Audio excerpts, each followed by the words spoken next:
All right. Coincidentally, it is. We start the session around noon on Saturday, our day 37 with each other. Amitrius takes one whiff of the sewers that we were about to enter and runs off. Arcadia has a little conversation with her new feline companion, Piggy, by casting Speak with Animals, explaining that if she sticks with her, it could be dangerous. And she also thinks that her name should be Aegis. And we find out because Piggy scratched Nero when he tried to get Arcadia to kiss her. Aegis means shield, and it is a shield made out of goat skin. Camo sends Sapphire into the sewers. He sounds very depressed because she seems to die every week. She is doomed, much like he is. About a half-mile down, Sapphire sees a rope ladder, and there is a mean-looking thug guarding it. There is a string attached to a little bell hanging next to him. Arcadia walks up to him, not trying to hide, and he rings the bell. In Thieves' Cant, she explains that Julius and Nero sent her to speak with Moxina, the Lady of the Coins. He lets the entire party pass. We go into a room that has been melted from solid brass. There's another thug there who motions us onward. We walk for quite a while, and we feel like we're walking up the leg of a colossus, specifically the Colossus of Pythor. We reach a circular room containing a series of coiled bronze tubes that snake around, and they have 4 different colored valves on it. Inside the room are also 3 minotaurs and a woman wearing an eye patch. Arcadia approaches the woman, tells her the same thing in Thieves' Cant. The woman wants something, specifically money. When Ametrius asks why we should pay her when we have business with her master, she answers, "I am Moxina." A minotaur repeats her. Then the 2 remaining minotaurs say, "We are Moxina. We are all Moxina." It looks like one of the minotaurs is about to turn one of the valves, and Demetrius is losing his patience and wants to fight. He looks to Arcadia for the go-ahead, but instead Arcadia asks how they can all be the Lady of the Coins, and the woman replies, "Lady Moxina grants her wisdom to all of us. If you harm one of us, you harm all of us." But she is not Moxina herself. Arcadia ends up paying them 110 gold pieces each to pass unharmed, and we move aside. They move aside to let us pass. As we move aside, Demetrius talks to the Minotaur who had his hand on the valve, shows him the X of Xander, and asks him if he recognizes it. The Minotaur's eyes go wide and calls it murderer. He looks like he is about to charge, but Demetrius calms him down, explains to him that he is a friend to the Minotaurs, and asks about the weapon. Unfortunately, the Minotaur knows very little about it, other than it was used to slaughter his people almost gleefully. Demetrius explains that Acastus cheated him out of freeing the Minotaurs and asks if he can do anything to help. And he finds out that the Lady of the Coins bought the Minotaurs freedom, and as long as they work for her, they are free to go about their business. And if they don't want to work for her, they could pay off their debt. But the Minotaur is happy. It's a better life than some of his friends have come to know. And in so doing, Demetrius learns a little bit about the moral character, at least one part of the moral character of the Lady of Coins. Corbin at this point is bored and successfully plays Wooly Bully for the Minotaurs on his bagpipes. He sees their hips slightly shift back and forth in response. As we ascend the stairs to the next chamber, Demetrius whispers to Arcadia that he would have rather fought them than pay that much money, but she responds that he has goodwill and learned information about the Lady of the Coins, and that this is the way of thieves. We arrive at what seems to be the belly level. This has a glass chamber that separates the two staircases, the one we came up and the one we need to continue on. There are round glass doors, and we see that there are small circular holes throughout the walls, ceiling, and floor of the room. A sharp, acidic tang pervades the air. There is a lever by the Minotaurs. There are two of them inside, and there is a label that says off. The label is in the off position. Demetrius explains we're on our way to the Lady of the Coins. Nothing happens to him at the time when he enters the glass chamber, but he can tell it could potentially be very bad. As Arcadia is about to pay them, Demetrius says, we'll pay you 50 gold pieces each. They bargain up to 75, and we continue onward. The next room has a bizarre top-heavy furnace that tapers to a rounded point that hangs in the center of the chamber. It looks like a heart. We try to pass without saying anything, but two people who are working on the furnace ignore us, but the other two who are standing guard stop us. Again, this man responds, I am Maxina. We are all Maxina. We end up paying them 100 gold pieces after one of the men goes to reach for a lever, and we move on. Finally, we get to a spherical room that is clearly the head of the Colossus. Two circular glass windows overlook the ocean to the south, and heavy silk curtains line the rest of the chamber. A beautiful woman wearing a platinum helmet lounges on a hammock next to three lifelike statues of a dwarf, an elf, and a gnome. The statues have loving expressions on them. Demetrius has heard rumors of Medusae, and he suspects that is what they are. Arcadia goes to the woman, drops to one knee, puts her fist to her chest, and finds that she is Lady Maxina. The woman answers in a very sweet, sultry voice. Arcadia explains she wants information about the Amazons on Themis and Queen Thessalia. That the queen killed her aunt, and she was killed because she was resistant to the worship of Lutheria. Maxina asks, don't all the Amazons worship Lutheria, including Arcadia? And Arcadia answers she will do what she must to stay alive. You find out that Arcadia also wants to seek vengeance for the death of her aunt and break the Amazons free of what they're being forced to do. She is being very careful in her wording. She explains that her mother has been taken to an island and held captive by a green dragon named Hexia. And Maxine replies, we might butt heads. I have no qualms with Hexia, and I know her. And she asks how she knows how her mother is alive, and she says the oracle said it. Then we find out what really happened. We find out that Maxina and her sisters, Leah and Nestora, were approached by Lutheria.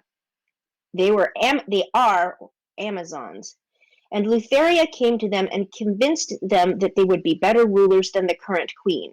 We find out that Thessalia is a title, so this was for Queen Thessalia the Fifth. She aided their efforts to overthrow the queen, and when they staged their coup, they were cursed, turning them into what they are now. They killed Queen Thessalia the Fifth and all of her bloodline except for her daughter Darian, who was spared because Maxina is in love with Darian. When Leah, her sister, who is now Queen Thessalia the Sixth and the current ruler of the island of Themis and the Amazons, found out, she exiled Maxina and hid Darian away. So if we helped Maxina find Darian, she will help us on the island of Themis and wage a war against her sister. Demetrius asks if she knows anything about a wrong the Amazons committed a long time ago. She does not. But he is a little suspicious about how she is so willing to help us and double checks that she will hand power over to Arcadia if the coup is successful and not interfere further. That is what she says. She explains that Leah was the one who wanted power and she went along with her because she is her sister. Corbin is upset that they are in Pythor's statue.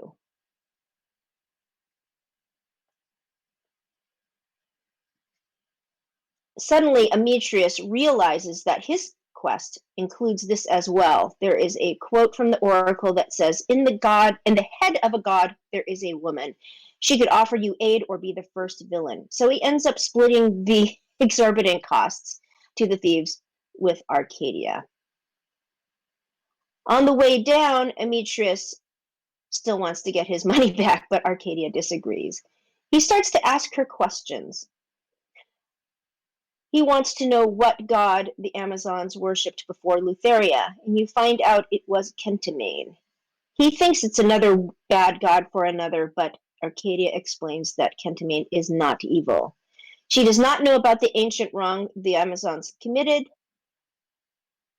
but he asks her if she happens to rise to a position of power with the Amazons, that she will have them aid him. And she says, of course. At this point, Arcadia looks a little relieved. The secret that she has been wanting to overthrow the queen is something that she has been holding for a long time. Camos looks at her and says, don't worry, you're still doomed. Demetrius goes to a bathhouse to we all wash the stench of the sewers off of us. Arcadia asks Camos for a favor, and he casts prestidigitation. She does not like bathhouses. When we pass the Great Palace, we see a bunch of guards scrubbing and cleaning the ground next to the entrance. Demetrius asks if something happened, and a guard says apparently one of the horses, Demetrius, had the runs and maybe took a shit on Acastus's doorstep. Demetrius, ironically, though, is the nicest smelling person in the party. He even wears makeup. As we go back towards the palace, we realize we haven't seen Kyra since we got off the Ultros. Demetrius decides to stay behind to search for her, while Camos, Nicodemus, Corbin, and Arcadia go to the Academy of Metros to find out if Atreus, the librarian there, could help us out with some information. Nico digs in his pocket for the pickle Kyra. He throws it to Demetrius, who catches it, but immediately regrets it, as it is very sticky. When we get to the academy, a very snooty person at the front desk asks us to wear booties. We find Atreus on the second floor. At first, he doesn't recognize Camos, as he is 40 years older. But once he gets the hint by Camos telling him he felt doomed, he realizes who he is. Camos asks how the research into his doomed fate is going, and Atreus gets serious and his voice lowers. Again, he asks about the Island of the Fates. We know about that, but he says apparently there is a prophecy that he is to suffer all his life and die 3 times to satisfy the Queen of Death. Camos asks if he has any books on the Amazons, and we find he does. We have to check it out. It is for 200 gold pieces. We will get 100 back if we return it. Piggy is looking at Sapphire very hungrily, and Arcadia tells her no and feeds her meat instead. At this point, Corbin is wanting to fit in, so he creates an illusion of a little wizard cap on his head. Back to Demetrius. He talks to the pickle. No response. He throws water on it. Now it is a wet, sticky pickle. No response. He uses his halberd to cut a small notch in it. Finally, she answers. You find that she is still in Mitros talking with her sister, Queen Valis. And Demetrius says, we will visit your sister soon, and we will be departing on the Ultros, and hoping that you will either join us or meet us before. Kyra says she will come with us if we'll have her still. Demetrius says, of course, despite what people might say about you, I still consider you a good friend. You've done a lot for us, which makes Kyra sob a little bit and say thank you. Demetrius continues saying, I consider you one of the heroes, a member of our party. And she says, I'm no hero, I'm just an old stupid god. He says, that's not true. Without you, we would never have managed to beat Estor. And she thanks him again. Demetrius then makes a quick visit to the market for some eyeshadow and some body paint, then waits in front of the library. We all reunite. Demetrius reimburses Arcadia for the book. It will take Calmos a week to read it because it is in a kind of an old language. We return to the palace. People are quite joyful and in a good mood. All the windows are open and there is music playing. We find out it's because the king is not there. When we head to Queen Valis's chambers, we see Kyra leaving with a big meter-by-meter box that is very intricately carved. She tells us she'll meet up with us there in a moment. The Amazon guard is there and lets us enter. Valis tells us, you have but 2 short months before the oath of peace comes to an end. 60 days to confront Sidon at his Tower of Praxis and Lutheria on her throne in the Nether City. If you cannot renew the oath of peace in that time, then I fear to think of what will befall the city. The armies of the Titans will slaughter the people of Mitros and soak the land in blood. The Titans are weaker now than they were in the first war. You would be wise to gather as what power you can on your journey. With the right knowledge, you might negotiate a new oath of peace. And with sufficient power, you might resist the Titan's wrath if you fail. Then she says, this is the greatest thing that I could probably give you right now. She goes to her desk, opens up a drawer, and pulls out the Antikythera, which is the bronze device that will allow us to navigate to all of the islands in the Forgotten Sea and the Cerulean Sea. Except we find that right now, in order to get to the Forgotten Sea, there is a mechanical piece that has been stolen from it. So for now, we can only go to the Cerulean Sea. Each island in the seas is associated with a specific constellation. And so we will have to use the Antikythera on dry land, as the constant movement of waves makes it impossible to calibrate on the sea. So when it is calibrated to the proper constellations, it will show a path that can be used to reach the island associated with the particular constellation. We know that the Bear constellation will take us back to the mainland, including Mitros. The Trickster will take us to Chimera Island. Valis explains that there are some people who might know where some of the constellations lead, especially sailors. And between the currents and the winds, travel time between the islands is anywhere from 2 to 4 days. She has taken care of getting us a base crew, but it is up to us to add additional crew who will either directly accept or might need some persuasion or payment to join us. She says she put out a call to some of our past allies, and some of them are down at the docks waiting for us to sail. As the sun begins to set, we head to the Ultros. The crowd is starting to gather. We see Kyra coming with her box, the intricate box that we saw her leaving Valis's chambers with. Corbin sees his love Versi, the Oracle, as well as Pythor. We find that he has abdicated his throne and handed power to his daughter Honora so that he can join us on the voyage. But he tells us the gods can't step in all the time. This is still our journey, our Odyssey. But they are here to help out when they can. Moxina, the Lady of the Coins, is there as well.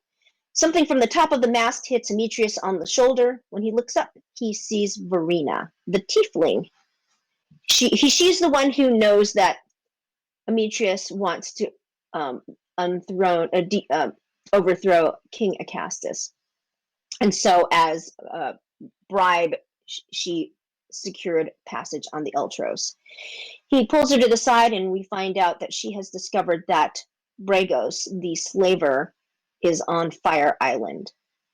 The crew consists of 100 brave Mitrosians and Astorians. We have enough food for probably 20 days, and the people of the city have gifted us with things like potions, animals, and trinkets as a sign of their goodwill and good luck, including cows and goats. Arcadia is eyeing the goats while fingering her dagger. Demetrius gently speaks to Corbin about not making too much noise with Versi for the morale of the ship. I will speak no further of this. Demetrius tells the gods about the constellation of the Queen. They think it might lead to Indigo Island. Corbin needs to go to Yonder Island. Nico thinks he needs to go to the island of the Bard. Everyone except Nico has shared a little bit about the different constellations they have heard about. And as we raise the sail of the Ultros and begin to leave the harbor of Mitros, we are saluted by a roar of excited cheers from the gathered crowd. From the docks, admirers attempt to throw flowers and small trinkets onto the deck of our ship, all tokens of good luck. As we sail past the Colossus of Pythor and onward towards the horizon, a gentle breeze carries the sound of music from the city as songs of great deeds are sung and heartfelt prayers for the heroes of the prophecy are chanted. Our voyage has officially begun. We end the session the evening of Saturday, day 37. There are 14 days until the Great Games begin and 60 days until the Oath of Peace expires. Yeah. Hooray. Yay. Now, also, I recall the session that got interrupted. We had the star charts and we had decided where we were going, but I can't remember which one we picked. We picked the Yonder. The Yonder. Because that's right. Yeah, your island. And I have a question, and I don't know if we can retcon this. Do we have, now that we know about Camos's fate, do we have both the spells available and the means to bring back the dead? And in what I would be, I guess Arcadia would know in gaming terms, this would be Revivify and a diamond worth 300 gold pieces. I don't have that. I only have second level spells, but maybe Nicodemus does. What level you get Revivify at? I can't remember. I think it's a third level, isn't it? Yeah, I Third believe level it's spell, third but level. what's that, 5th level? Oh, 5th level, yeah. I think I so. think it's a 5th level spell. Well, it's a third. I think anybody it's, have it's it? only a 3rd level spell. I think. Oh, it is? 5th level. No, but it's a 5th level character to get it. Yeah. I mean, y'all are what, level 6 now? Yeah. 6. So I think you have access to Revivify. I don't, because paladins don't get third level spells until later. I mean, paladins are only only good for one spell, anyways. Smite. Yeah. Well, it's been doing the work. Smite me, oh mighty smiter. I could bring you back to I life. can't say it's not been But doing I prefer the to work. smite. It's been doing the work. I don't judge. So I guess we don't have access to it yet. Okay, because I'm looking at it. It doesn't look like druids have it. Oh, it's only a cleric. It's cleric, paladin, artificers. So, okay, but it's something to think about in the future if For that's indeed how we're going to have to. For what? Yeah. Well, Camos has to really die 3 times in order for his doomed fate. It's something that Atreus told him in the library. Like No, I mean, we could. Well- It could be done. it's a funny idea, but I Corbin's don't up think that's. I Killing don't think we're Camos just gonna multiple kill him times. 3 times and res him. That's. No, I didn't mean to actually kill him. I mean to have the means to raise him if he dies. I'm not going to ask us to do that. I think it's probably some story element that's gonna happen. Well, besides that, if we're leaving civilization, it wouldn't be a bad thing to have for us in general. Eventually, when we can get it. Yeah, thank you. But higher level smites.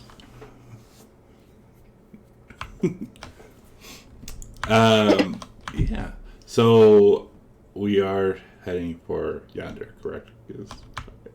Okay. Yes. All right. And as we're on the ship, Arcadia's going to show Piggy down into the hold because it's a great thing to have a cat on a ship when there's lots of food around. Keep the mice at bay.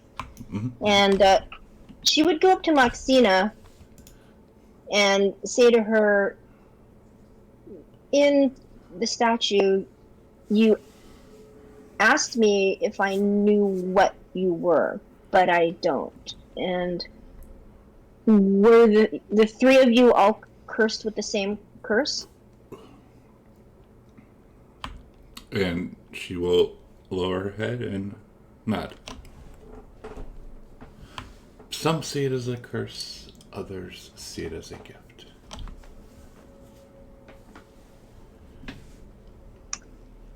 What was the unkillable monster that Lutheria promised you? Does it exist? It does, but it is locked away from what we have gathered. It is locked away in a jail.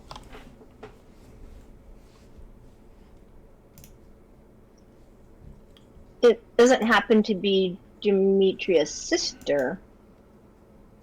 Or Demetria, actually. So you're kind of standing on Demetrius' sister. Oh, I meant, sorry. Oh, you're right, I meant Demetria. No. Demetria can't be killed.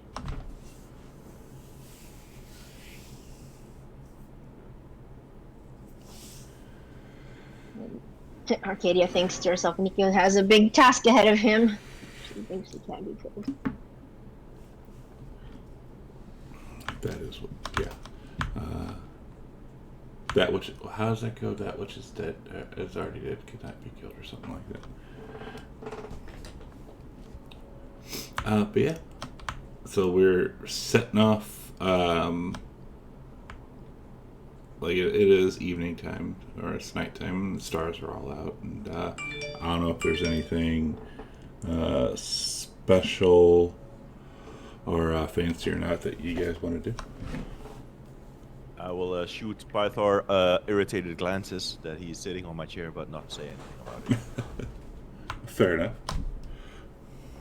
enough. He will just look at you and kind of smile. He's like, you know, the Guardians of the Galaxy? Uh-huh. And they meet up with Thor. He's Thor. Yeah, pretty much. Yeah, have you seen the latest movie with Thor? Oh yeah. And then he's like, we are like doing battle, and then Thor shows up and he one-shots everything. And he's like, yeah, I'm the captain of this ship, and you know, we're just like, no, it's my ship.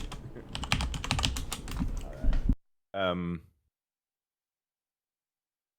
So let's see if there's actually anything I can do during the downtime that maybe improve my character skills. I don't suppose anyone has any platinum rings on them. Oh, let me go check. No, I don't have one. I have a spell that is good for tanking with platinum rings. I'll have to buy those next time.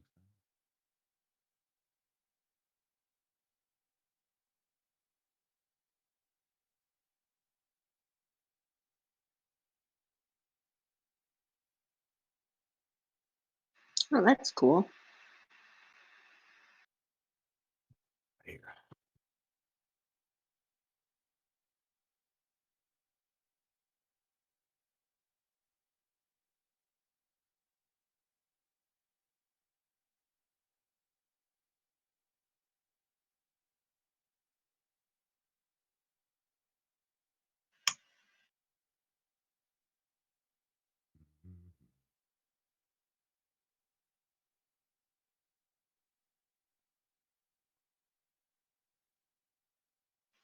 I'm guessing Gorgeous is AFK right now?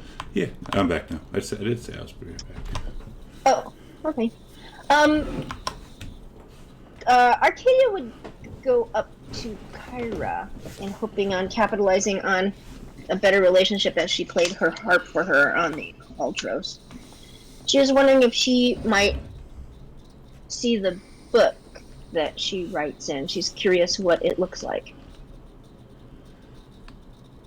And she'll kind of look at you and kind of shrug, and she'll pull out a black book. Oh, the black book? No, she'll pull out a black book. A black book. Oh, okay. You said the one that she was writing in. Oh, is that? And Arcadia asks, "Is that the story? Our story in there?" It's part of it, yes. And if Arcadia looks at it, what does it? Can she read it? Not fully. Okay, but she's looking at it with interest. Are there any pictures? Very crude drawings, but yes.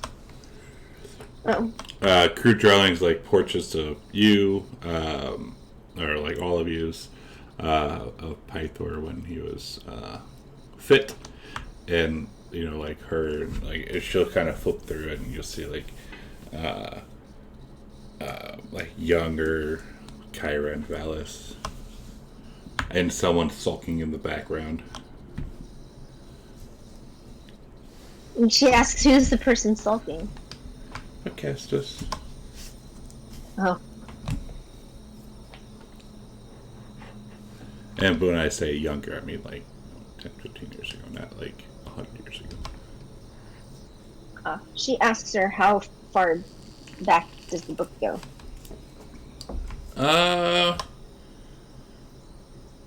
And she's like, oh, about 300 years. And because, like, your story is kind of like at the tail end of this. Tail end of that book. Got it. Okay.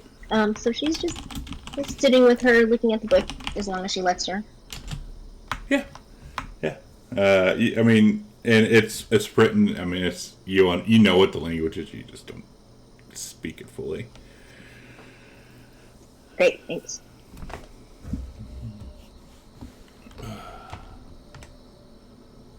What about everyone else?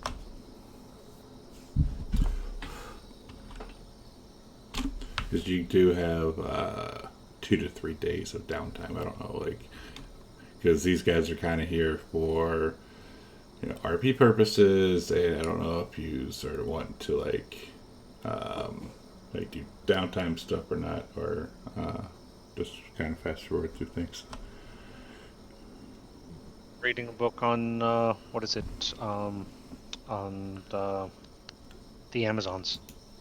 Awesome. We're gonna be trying to play the Love Boat theme for the Oracle.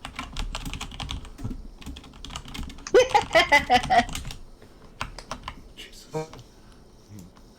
Yeah, are you up top when you're doing that, or are you like? Oh no, down below wherever she is. That's where I'll be. Okay. I'll be wherever he's not. Oh yeah, it goes off without a hitch. Wow, he's like playing with full harmony down there. You can even hear the long boat promises everyone, just like that. Y'all are showing your age. I know of that show, but it's way before my time. It was a much more innocent time. Before the darkness. Arcadia's going to be doing her military exercises, target, working on moving faster as much as possible, evading things, that stuff, asking people to shoot cantrips at her if they want. I will challenge Pythor to a mock battle. Which Arcadia takes a keen interest in. Pythor says, "In the morning, young one." It's too. Yes. He's too busy eating his cheesy potatoes. You do not see any cheesy potatoes. No? No. He is drinking heavily out of his mug that he was gifted. But he's not eating cheesy potatoes. Maybe he's going to have a salad for lunch. He went keto. Oh, God, his breath smells bad. So a salad and some goat meat. Yeah. Man. Now, Arcadia, you say you're shooting goat. Are you shooting the target that you were given, or are you shooting target? Okay. No, the target. But if they want to slaughter a goat, she'd be happy to do it for somebody. See, it's harder to kill things once you give names to it. Okay. So the first night passes. And day one. Yeah, Pythor, he will accept your challenge. Alright. And he says, now, are we fighting to first blood, or what are we fighting to? I mean, we still have like several days, so I guess wooden weapons. Huh? You know, just until one yields, I guess. First blood, sure. Excellent. Alright.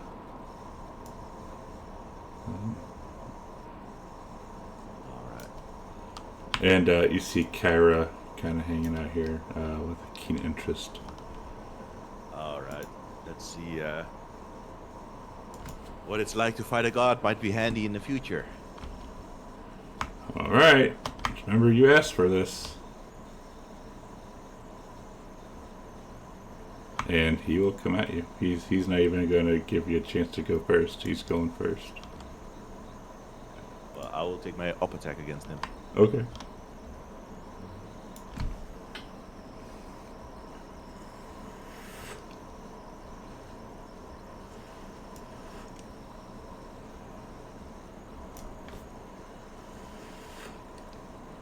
Oh fuck. Oh, shit!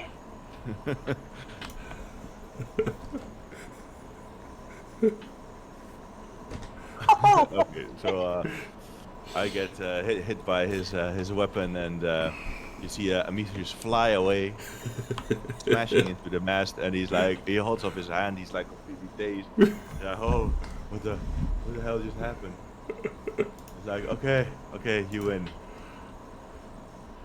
And he's like, that's right. But better luck next time, young one. He just sent a 2,000-pound horse flying with one blow. He says, you should see me at my full strength. And he will... That wasn't your full strength? Oh, no, that's holding back, my friend. Jesus. And Amitrius he's like covered in bruises. You're sure you heard something crack. And you know, he's walking around dazed, almost tripping several times. You'll spend some time nursing his wounds. He's like, I like you, though. You're not marrying my daughter, though. And walks away. And when he says daughter, he does look at Arcadia. Aww. Corbin will come up to Demetrius and tell him, don't worry, there's ways around that if you want to marry his daughter. I don't want to Does marry Arcadia hear this? If she's up top, she does. She shoots Corbin a glare. I think that was worse than when Sidon hit me with lightning. Damn. He's the literal god of battle. It's like being hit by a freight train, except that doesn't exist. It's like being trampled by a stampede. Nico pats his shoulder. Yeah, you did a good job, though. You stood up to him and then fell. So he heals him with some cure wounds. Maybe one day we can do battle as equals. But that day is not today. Tomorrow doesn't look good either. And Kyra is kind of cackling. But it's about this time. It's early morning. You guys, middle of the ocean, no land in sight. All you see is water. And you feel a low rumble around the ship. And a few moments later, a group of large whales breach the surface of the water.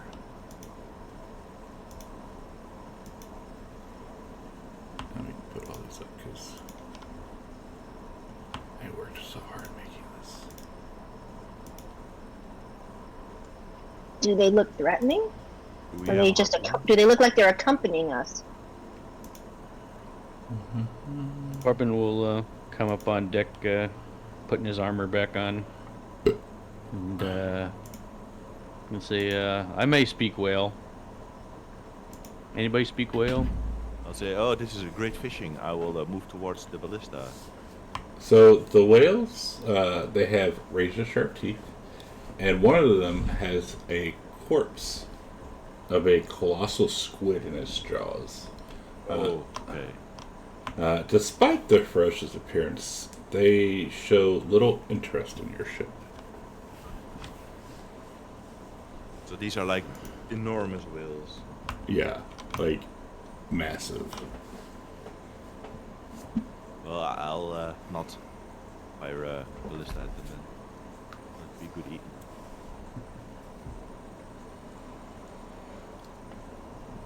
Okay. So the whales kind of accompany you for a little bit. You know, they kind of like play around. Kind of think of like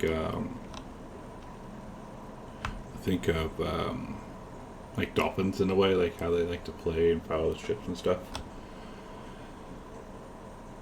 And they start to go down, but then Arcadia says something, and one of the whales stops as the others go down.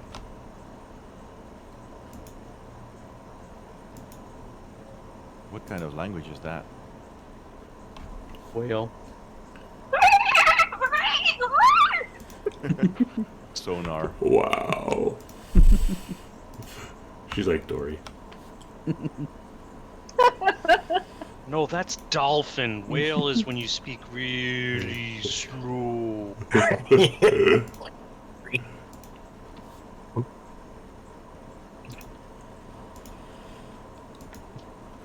And that Slow. whale kind of like swims over. And Arcadia, you get the sense that it kind of turns and moves its like massive flipper a little bit.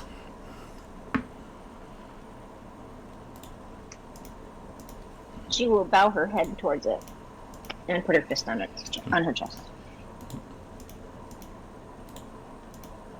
And then it lets out like a large whale sound. I don't know if they've got to do like a ginormous whale, but it makes a large whale sound and like blows water out of its blowhole. Free Willy.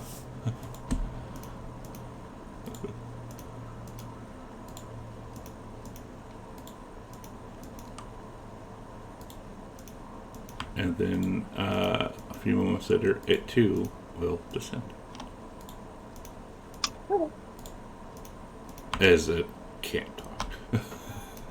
Like it understood you, but it can't talk back to you. It's a whale. Got it. Let's put this on.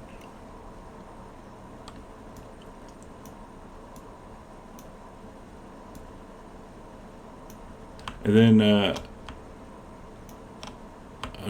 about an hour, maybe 2 hours later, one of the crew members from that are like down below runs up and looks around frantically and spots Corbin and rushes towards him. Do you want? My lord, I fear there's something wrong with your, with the oracle. Okay, I will rush down there to see what's going on. And you kind of see her, she's sitting on the edge of the bed, and her eyes are like you can't see the pupils, like they're in the back of her head. And she's just kind of mumbling to herself. I'm gonna snoop. Yeah, if did we hear that? Because I would rush down too. Yes. Yeah, I know secrets on that ship. Correct. And No. would I know whether this is normal for her or not? I suspect it's normal for her. It is normal for her. All right, then I will just shush him out of the room and say, never mind. She gets like this sometimes. And She's having a vision. she will, in her incoherent babbles, say, in the land of the 6 arms, there will be naught but death and destruction. How many arms do Gaigans have again? 6, right? 6. Oh, this prophecy is about us. And then a few moments later, her eyes come back and she returns back to normal. I will say, did you have another vision? Yes. But it's... I saw a giant fireball I'll glance at Kamos. and then dark.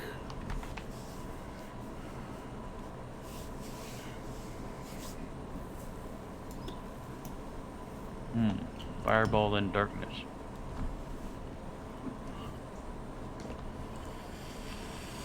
Nothing else? No. Oh, 6-armed creature. Where are we going exactly? Gaigan Island. And she kind of scratches her chin. I've never heard of Geigen Island.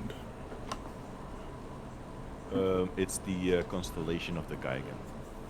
Oh, we just know it as Gaigan Island. Well, we also know it as Yonder. Yonder. Yonder. Oh yeah, yonder. Yonder. And she looks, Going over yonder. and she says, I am with you, but I fear that Yonder Island is bad. That is the heights of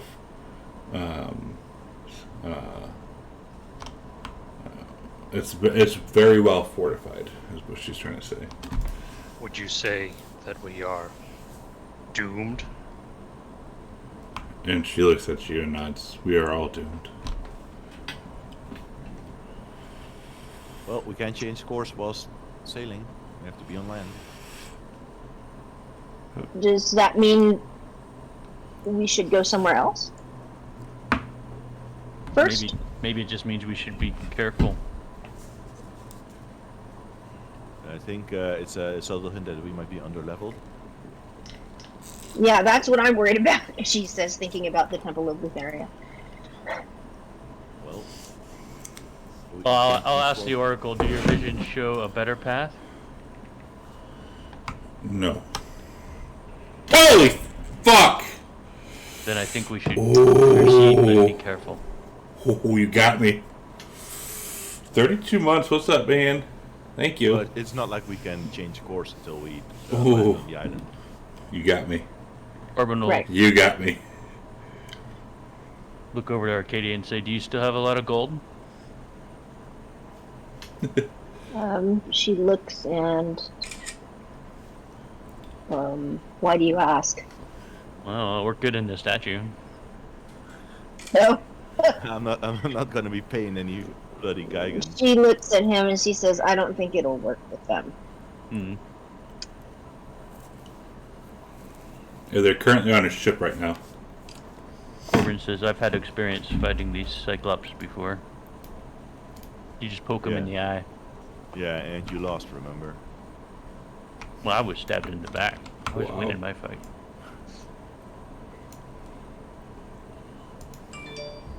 Rude. They have no depth perception. Do we have a thing for downtime? Arcadia says to him, the Amazons and the Gigans have a long history. We were mortal enemies many, many years ago. The Gigans have a long history being mortal enemies with everyone. Nobody likes In the particular, though, with the Amazons. Yeah, but in particular with the Amazons. I mean, if we're going to go by the beef chart, I think Corbin has the most beef.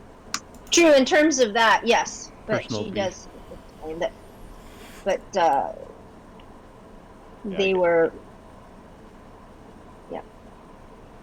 The Amazons would raid and fight the Gigan Empire for millennia before the coming of the Dragonlords. But they have a bad history. But yes, in terms of current, Corbin.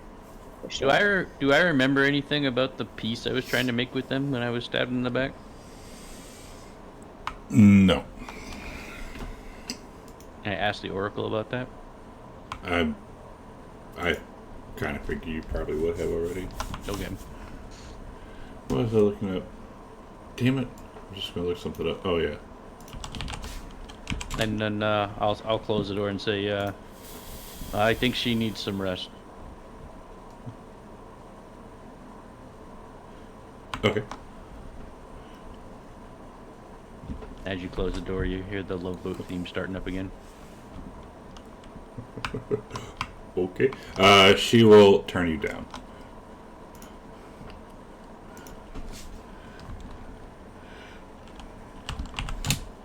All right. So that was like the first day. I don't know if like is there anything else I know other than Kamlos reading the book. So and so begot so and so. So and so fought so and so war. I think Arcadia wanted to learn Celestial. And that's about it. Oh, she's looking at the book. And she's doing her martial exercises. Always doing that. Corbin will join you for that and keep practicing with the bow. Once per day, Nico is going to ritually cast water breathing on everyone. Great. Smart man. Just in case. I have it prepared. The smart man. Just in case. We're on a boat. Spending his time doing his daily prayers and also exercising. And I'm just going to assume Nyx and Sapphire are circling the ship. Yep. Where is Arcadia doing her exercises specifically? Well, she would find a place that's has some space. If she's working with Corbin, she'd actually give him some pointers on shooting a bow. And we'd probably put a goat target. Somewhere where she could mount it. So I'm guessing she'd be up at the head of the ship. I'm going to put her there right now.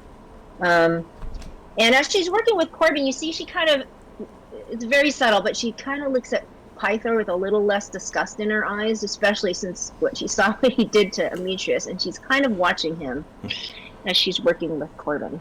Funny you say that because he's also going to come down and he's kind of leaning up against the mast watching you. And then as you guys are doing this, I don't know, about a half hour in or something, one of your arrows, let's say one of your arrows strikes true, like right in the center of like the heart. And Pytho will say, "Hey, little one." Yes, Mighty Pythor. You worship me as your god, right? I respect you. That's awkward. You wanna see something cool? Sure. So he'll take his massive mithril axe and where he's at, let's say the target's like right here, and then he will just chuck it, and it will split that arrow right down the right in two. That's nice. And then he'll hold out his hand and say, "Hammer!" Oh shit, wrong one, and walk over and grab it.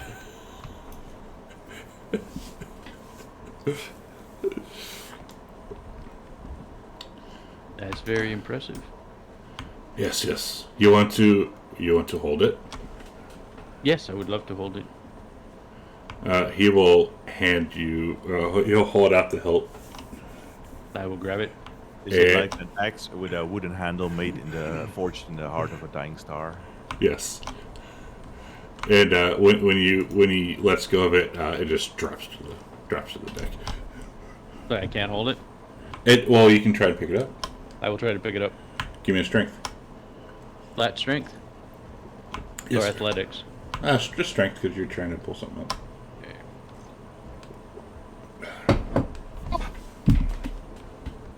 Ah, I will rage and try again.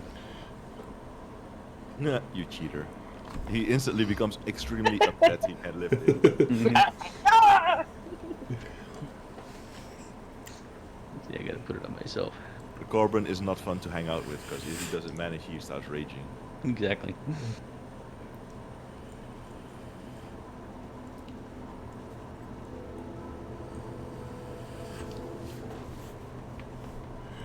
Oh, yeah. nice. Hey, Gee. There you go. And you hear some exciting clapping coming from both Kyra and Pythor. I will, very pleased with myself now. I will hand it back to him. And he will take it and give you a fist bump. I will go to Arcadia and I will say, Arcadia, how about a little contest? My javelins versus your arrows, and no magic. Okay. You take 5 shots, and I will throw 5 javelins. And whoever gets the best hits wins. Okay. But I warn you, I've been throwing spears since I was a young colt. He just looks at him and nods. Oh, let's go. Dwayne, you're playing The in highest Scott's game, right? roll, wins the round. Is that okay? Fine with me. And Amitrius, he grabs his javelin and he lifts it and throws it. Nice. I think I'm playing today. Ooh. I don't know. I'm not. I gotta double check if Nice. I have something going on, but I think I'll be there tonight or today. And Amitrius splits into a grin and says, I guess it's not as easy to aim a bow with a ship swaying left and right like this, huh? She ignores him. Takes out a second one.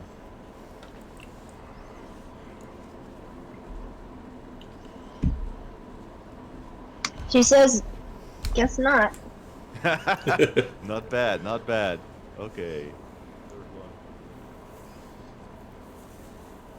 Oh, and just a gust of wind just blows it off the ship entirely. It blows not hers a much little better. bit too, but she gets a little, goes, wow, wind. Okay, so that's 3, 2 more to go. maybe a storm coming. Hey, that's what I call a throw.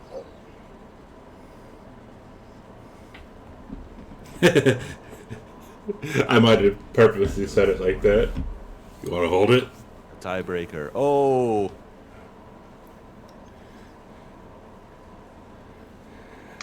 All right. So that's 1, 2, 3 wins for Amitrius, and I think 2 for Arcadia. All right. That's a close match. Close match. But throwing javelins is a bit easier than shooting a bow on a ship. Not bad for a centaur. retrieve my javelins. That was the day for me. Should I get half of my arrows, bolts back? Yeah, that's fine. What is that, rounded down to 2 then? Correct.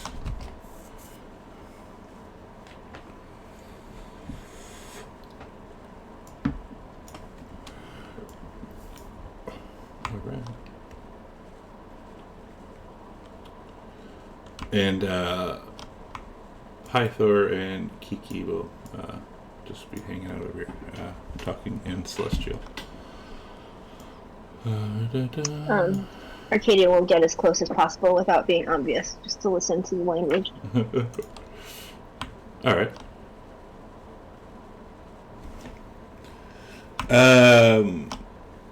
You speak Chinese, or Mandarin by chance?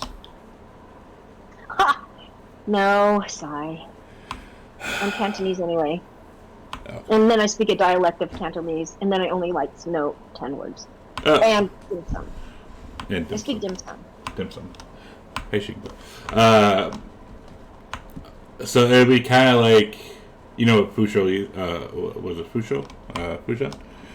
It's kind of like, or just say like, you speak Common and it's like trying to pick up Mandarin. That's kind of like the complication of Celestial. But you make out, I'd say you could probably make out the word food and interesting, like those kind of words. Okay. Okay. Well, when they finish with their conversation, I want to approach them. Mhm. And I say, Kyra, I'm not sure if you remember, but I think a month ago we had a conversation about where the gods came from. And you told me there was a giant city in the clouds. I wonder, is that some place you can reach on this plane of ours? And Pythor will give her a little side eye and say, "Yeah, is that? Tell us more about this cloud city." And she'll kind of scratch her head. Well, I'm gonna do an insight check.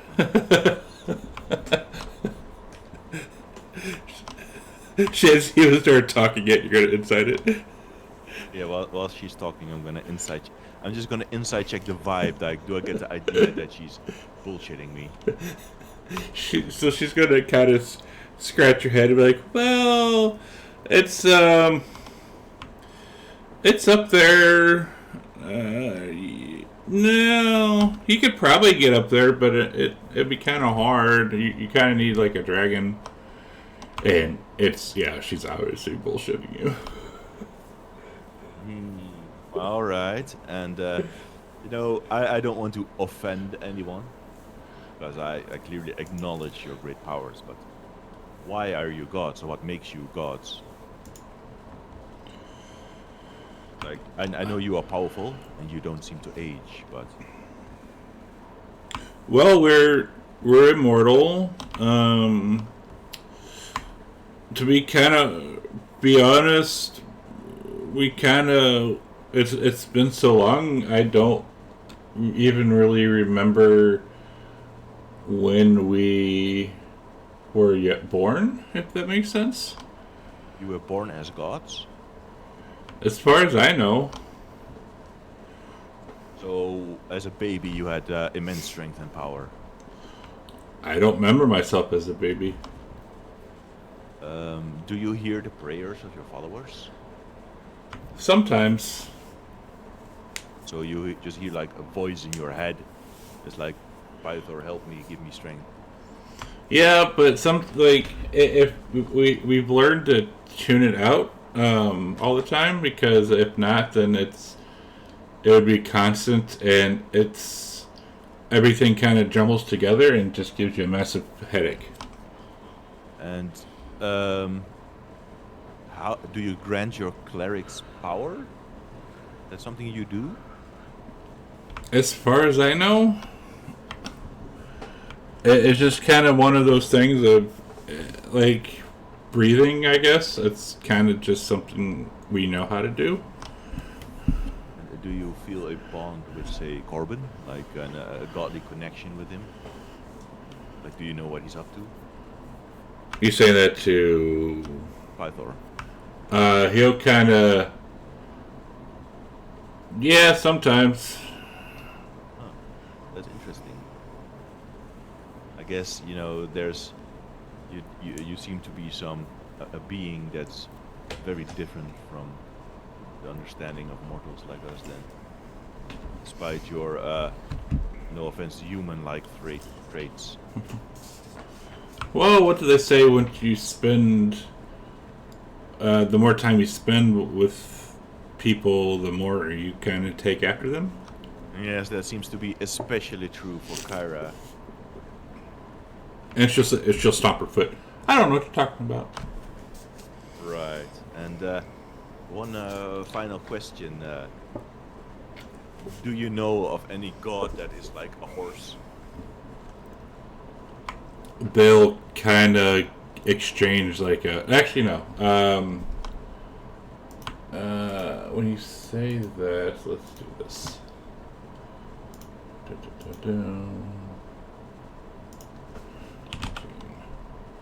And you can use your inspiration if you want, but there's that.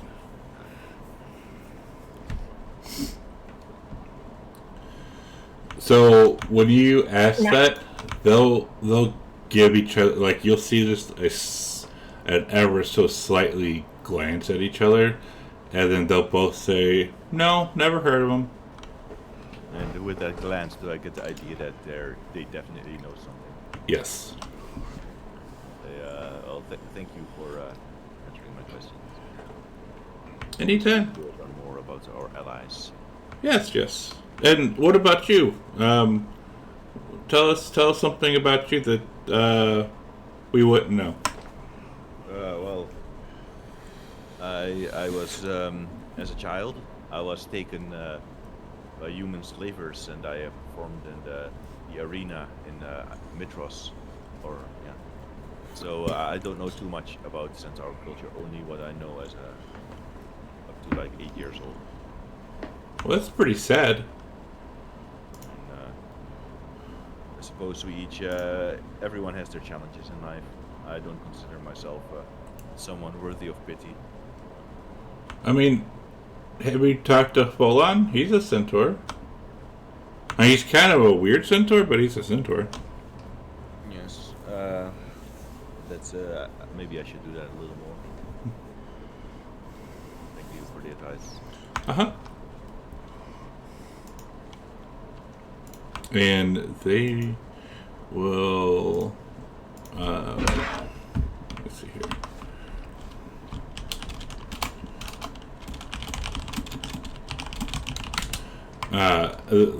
Kyra will say that to Pythor, and then he'll kind of nod. And Pythor will say, "Yeah, I'm sorry that I treated you so poorly. Centaurs aren't the nicest people."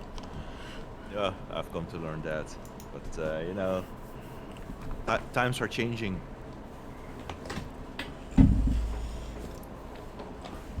Yes, Yeah, yes, I yes. think that is why the Oracle chose me, to show that not all centaurs are evil Sidon worshippers. Absolutely.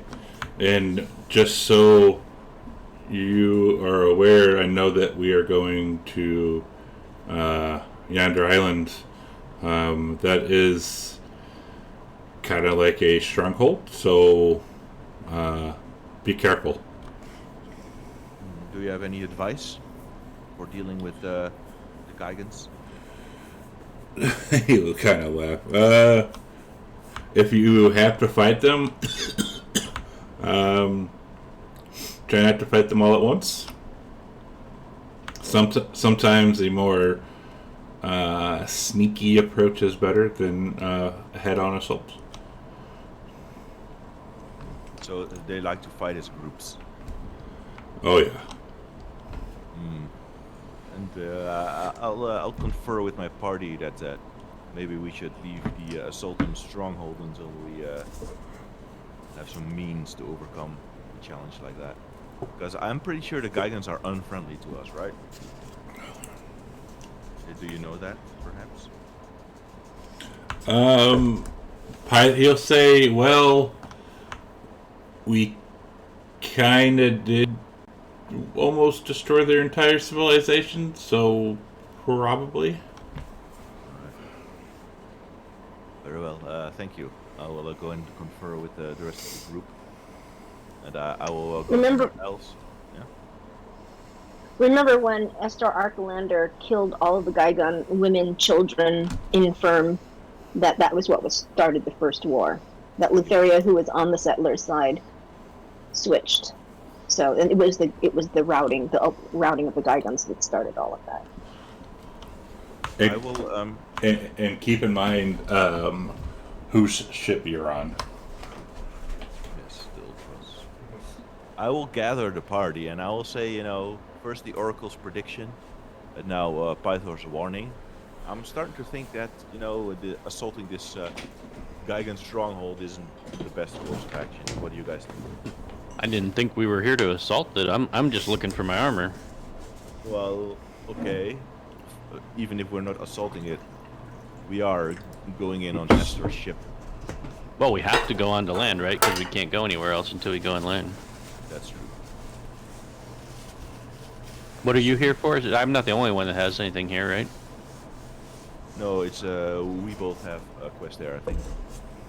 What's your purpose to be there?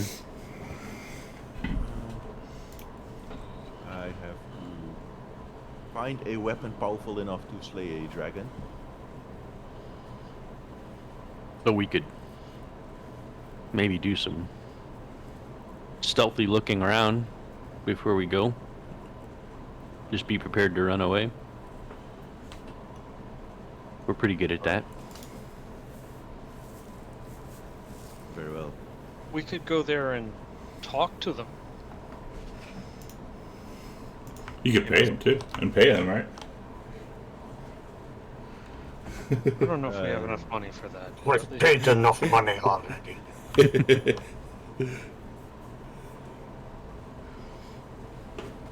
Hey, Ralph.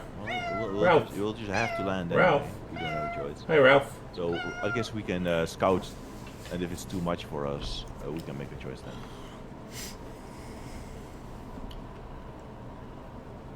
Okay. We could always figure out why we all miraculously know about the Trickster constellation. Yeah. That's the one that came with it, right? For Chimera Island.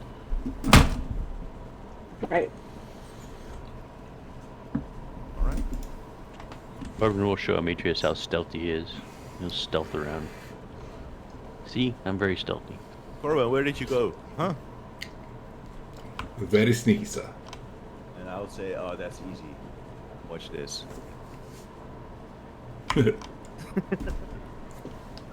Clank and thud around. Clink, clink, clink, clink. There's still 3 healing potions in the party sheet. Just saying.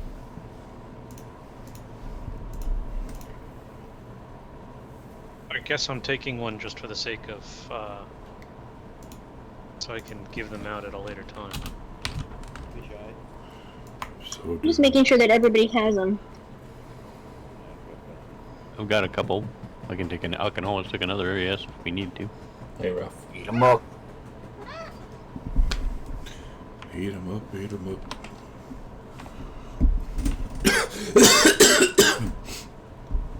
Alright. Anything else for the day? Nope.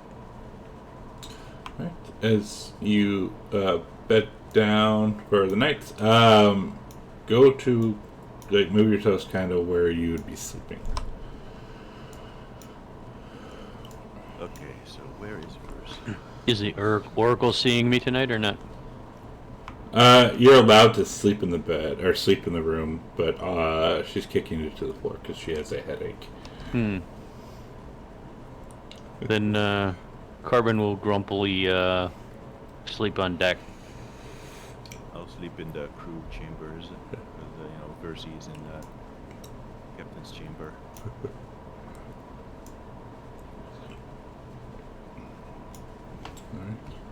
Corbin will sleep near Arcadia on deck and try and talk up his friend Demetrius.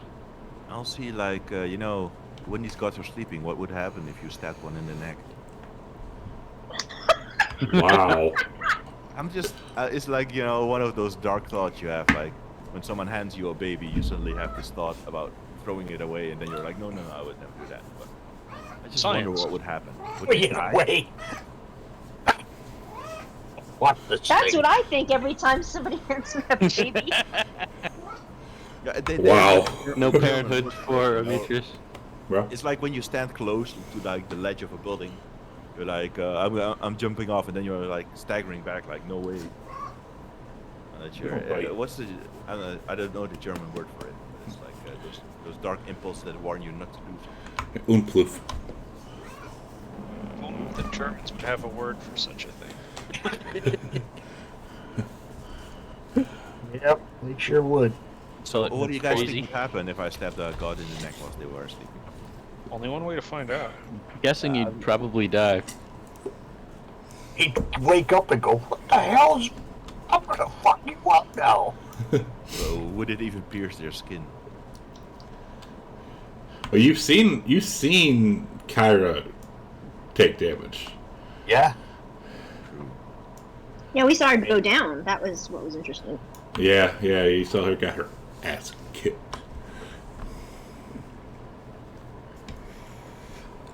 Alright. So, while y'all are sleeping, Lutheria's voice comes to you, soft as a sea breeze. Oh, why do mortals feel the need to explore? To sail over every horizon?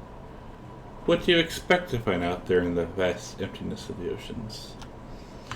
And then you see 5 men clinging to the wreckage of a ship, drifting towards the shoreline. As they grow closer, the relief on their faces is palpable. Eventually, they splash through the shallows and collapse on the white sand. These men once sought treasure, but now they seek simple things, food and fresh water. As the sun slowly starts to set around the wine-dark sea, the men have set up camp, and the tantalizing smell of roasting pork drifts from the fire. Perhaps you'd like to join them. Are you hungry? And the men greedily chew the meat and gnaw at the bones, juice and gristle dripping down their chins. You notice that one of the men is missing now, and the discarded bones look much too large for a pig. As you all wake up, oops, you can actually cancel that one. And do this one instead. And if you want to use inspiration, feel free. So click advantage. Yes.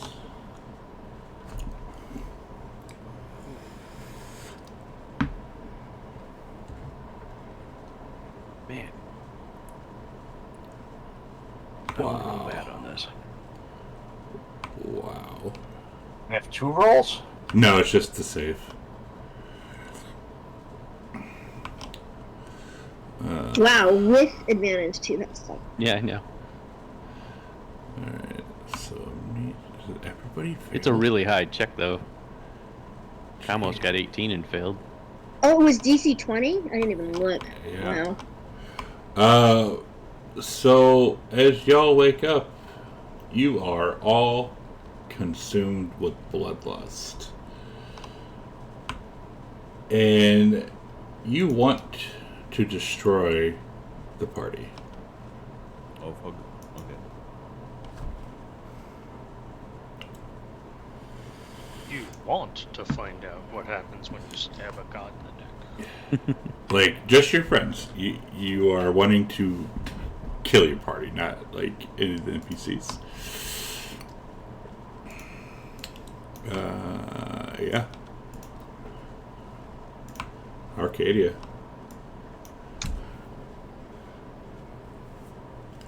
Well, I wake up and I see Corbin lying next to. Well, I guess he's awake, and I grab my crossbow as fast as I can and I shoot him.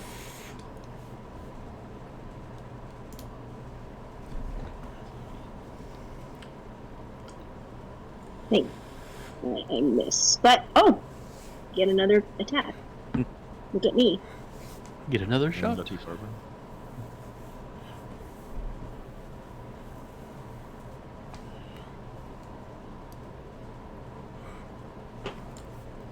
And I'm not sure. Okay, okay. That's it. That's my turn. Nothing with next.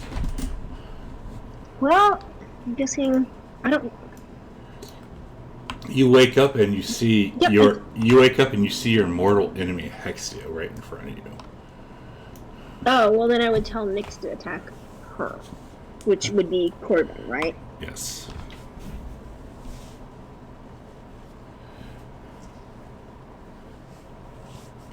Nyx might be a little confused, but she'll do exactly what she says. Yeah, she'll give a little squeak, like, huh?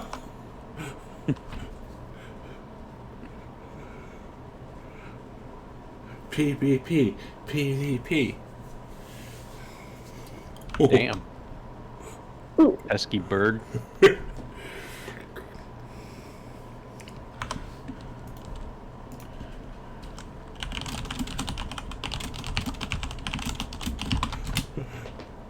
Nice.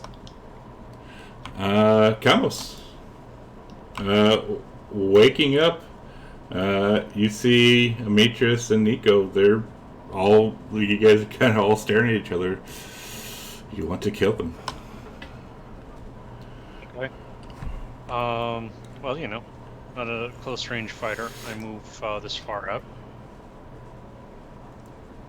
And I attack.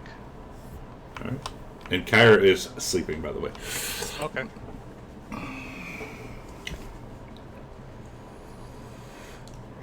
Suddenly can't find the right tab. Oh, that's my character sheet's too small. Actions, cantrip. this is not how I anticipated using my new 5th level ranger powers.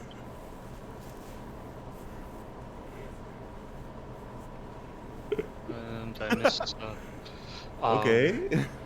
You missed Kyra. Yes. Are you shooting a firebolt in the middle of a wooden ship? Oh yeah. It's I'm not filled fireball. Bloodlust. Fireball, fireball. And now I gotta pass my turn.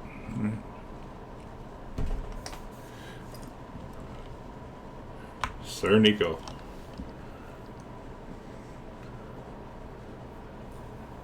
Now,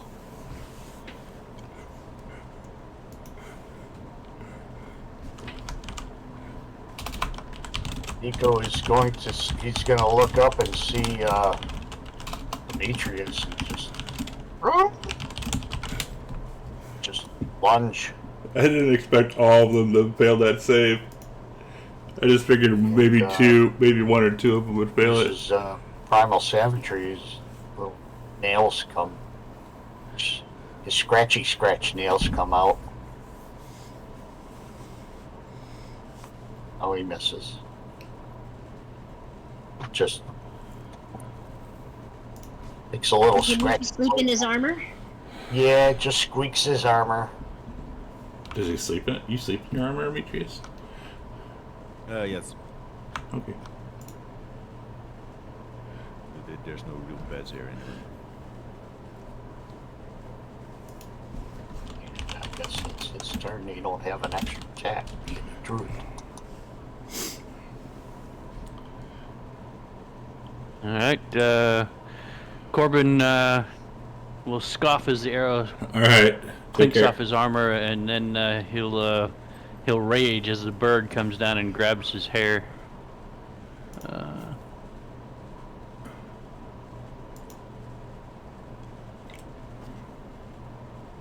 She was shooting you from 60 feet up, but just letting you know she's like shooting her humans at you. Oh, well, I don't know what it was. Something hit me in the head. I thought I was getting pooped on.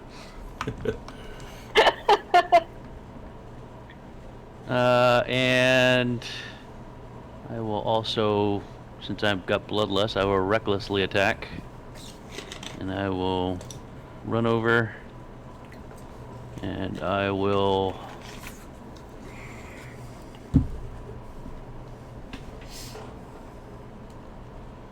Let's see, I will try to shove Arcadia to the ground.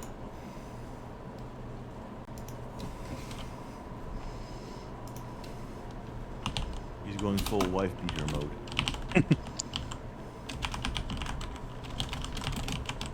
Okay, so she's prone. Wow, that was close though. I'm shocked that she did that well. And then I get a bonus action. I will grapple. Ooh, you might get out of this one. Nope. Once again, close. Wow, I'm really close. Amazing. Alright, and then for my second attack, I will punch you. Or try to punch you while you're down.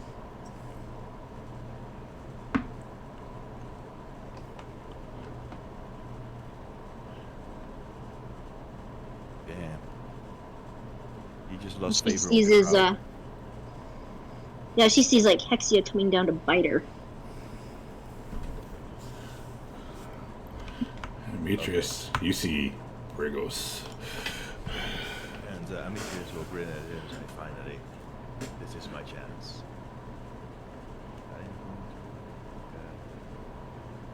The poor old dwarf.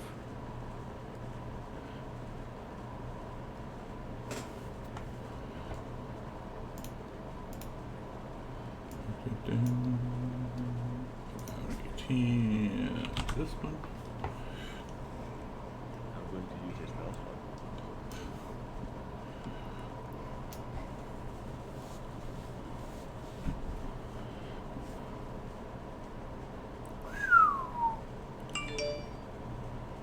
Oh damn! Shit! Holy crap!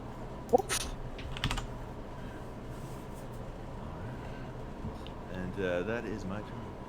Not wearing armor. Oh. End of the round.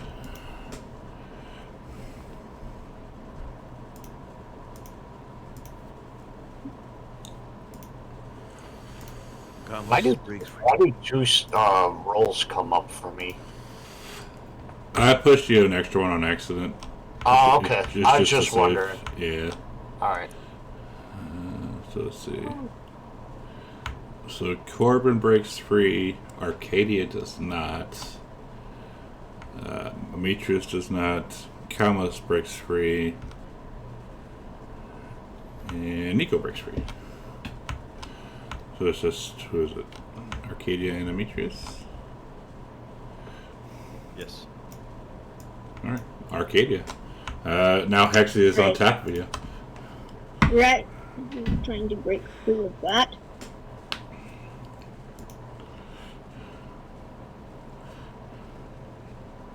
Wow. Ooh, damn, that's close. I'm very excited. I get these rolls when I'm actually fighting someone I want to fight. So, am I incapacitated? That's your action. When No, I'm but grappled? you would get you're prone and you can't move, but you Okay, can still so- attack. That was, But that was it's my action. Was to break the grapple. Was my Yeah. action. correct. Okay, she yells something at Nyx, and Nyx is gonna come after you.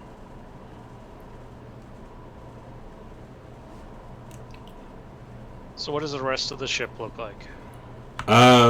So the sailors are still sailing. Kyra's sleeping. The Lady of Coins is still sleeping. You see Demetrius towering over Nico, wanting to kill him. I think that's all you can see down here. And Nyx missed. Nice. Okay. Well, I'm just gonna observe this turn. You're just gonna watch him fight. He just break it out. It's like, what the hell? Gonna go Nico get my shakes coffee now. That looks pretty fun. Nico shakes his head. He's like, "What the hell?" And he looks up and sees Demetrius. He's like, "Oh dear gods!" Demetrius is salivating and his eyes are red. And he just disengages. He's like, "No." No. He runs away. He gets the hell out of there. All right. What did Corbin think he was fighting, by the way? What is your word? A guy. Let's say a Geigen, the one that killed Okay. you. Say one that killed you. Ooh. So Corbin was strangling the Geigen, and then all of a sudden he sees that he's got a hold of Arcadia, who's prone on the ground, but she's still like spitting and clawing at him, and so the ship is moving, right? Oh yeah, you guys are still. How fast is it moving? Oh god. Let me look this up really quick.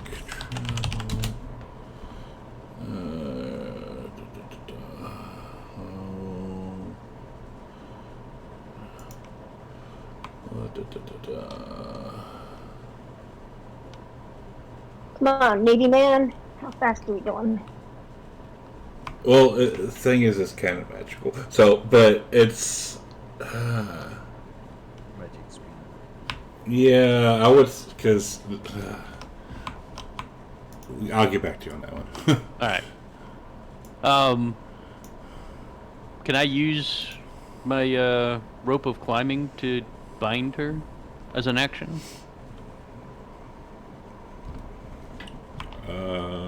If that's a use for it, I don't see why not.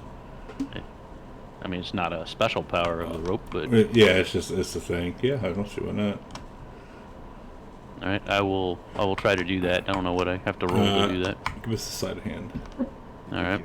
Would that be worth her versus her dexterity? Because she's gonna try to, as soon as he lets go of her, to get his rope. Yeah, and then do your dex. You're gonna Just beat a that. dex check. Yes. Not a save. So what would that be? Acrobatics? What? I don't see why it wouldn't be.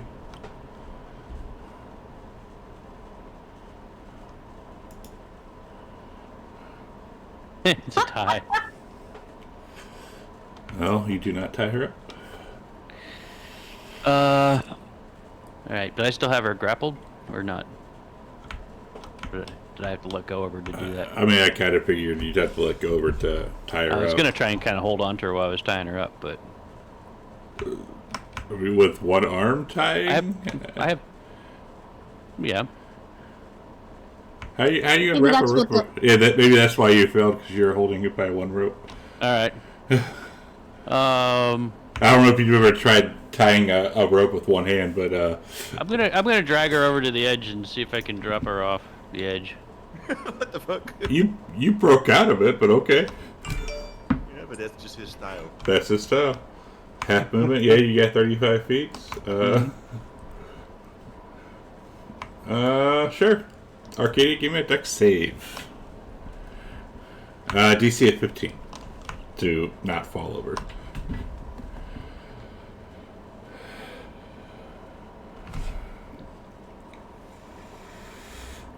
Sorry, having issues with my. I can't grab the goddamn. Yes. All right, so you push her over, but she grips the edge of it with her hand. Alright. She's like hanging off of the ship. Like, stop attacking me! Okay, But so, that would have to let her go, though. He is snorting through his nose and he's like grinding his hoof back like a bull. 35, and he is going to charge at Kamos. Yeah, because now that's another enemy. Let's say that looks like Gaius. Let's see if I can one shot. Wow. goal is to one-shot him. Oh my god. We're gonna do it. We're gonna do it. Shit! Oh my god! Oh, damn. Kamos is doomed.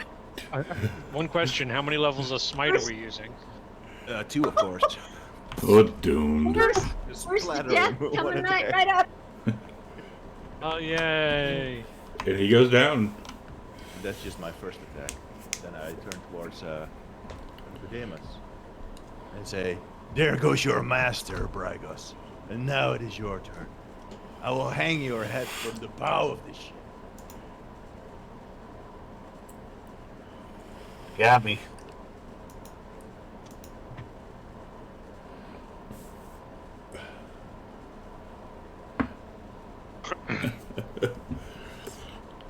Jesus.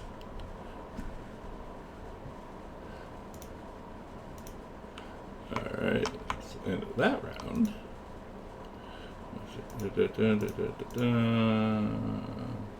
And he's being really loud about this, by the way.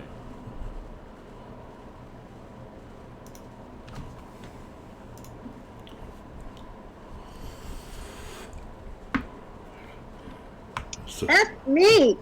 Demetrius breaks out. Arcadia does not. And Arcadia, you are hanging off the side of the ship.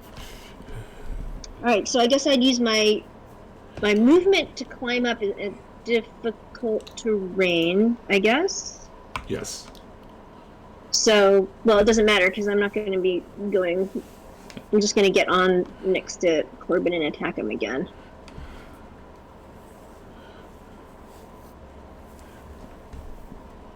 And she looks at him and she says, "Die." Die, I pig. do requests.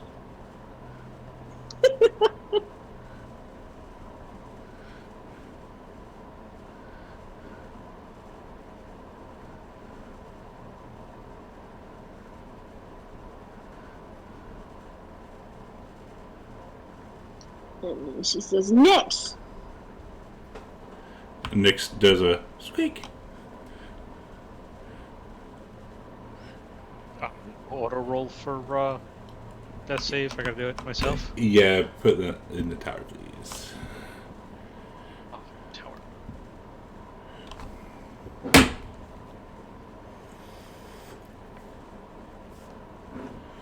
Thank you. Actually, you should add 3 to that for Corbin, please. I forgot to modify it. I mean, more damage? I Correct. got it. Okay. I'm Combos just doomed. confused. It's okay. I saved. Oh no, I'm not. I'm looking in the wrong spot. Never mind. Yeah, it went off. Nico. Oh, boy. You're in a pickle.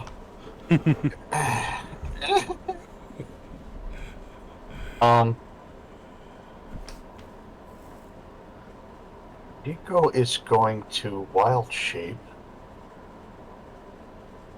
Where the hell did the ceiling go? I know I had a thing for ceiling. Into a giant spider. Oh, shit. Now, you can't attack it this time, but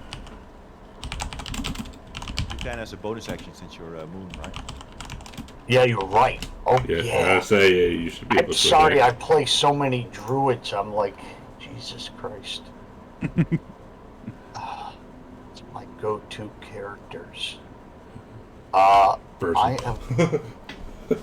Yeah, Burzum. Burzum.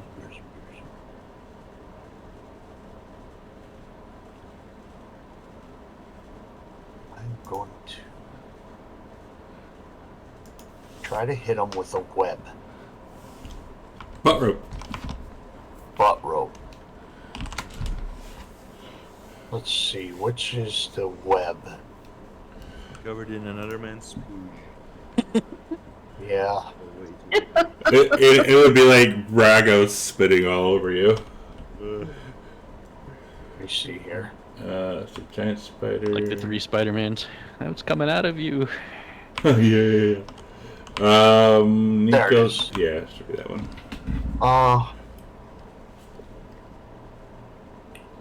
Should be the last attack. That one there.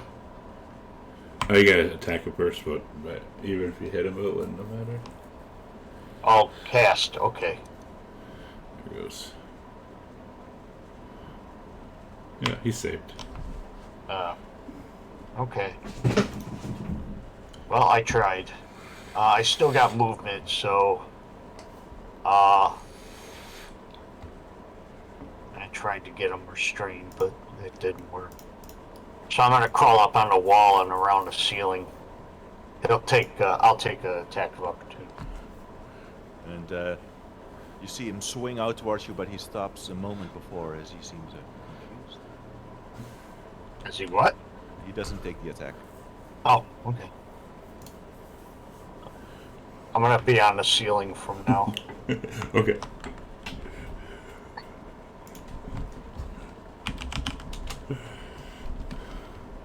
Oh, I'm sorry.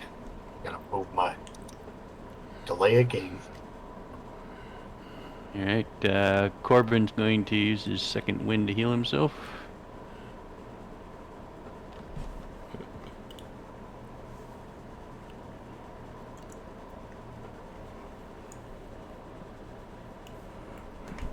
And then I will use my attack to try to shove Arcadia overboard again. Okay. You know that's Arcadia now, too, by the way. Yeah, but she's like beating on me. True. I'm hoping the water will cure her. Well, She can grab onto the oars. you have the opportunity. Push her off or make her prone. I'm trying to push her into the water. Alright, I need another deck save from Arcadia. As Hexia smacks you with her claw again. Oh, you make it. But you're hanging on the edge. I will shove her again. I get 2 attacks, so I'll try to shove her off again. He's just raising his little gnome foot over the edge and he's just stomping on her face. Let go! Let go! It's like stomping on her hands. Straight up jumping on her head. Yeah. Wow. And yeah, I think that would work. You hear a soft little splash. Especially because, let's see here. Oops. Let me pull something up.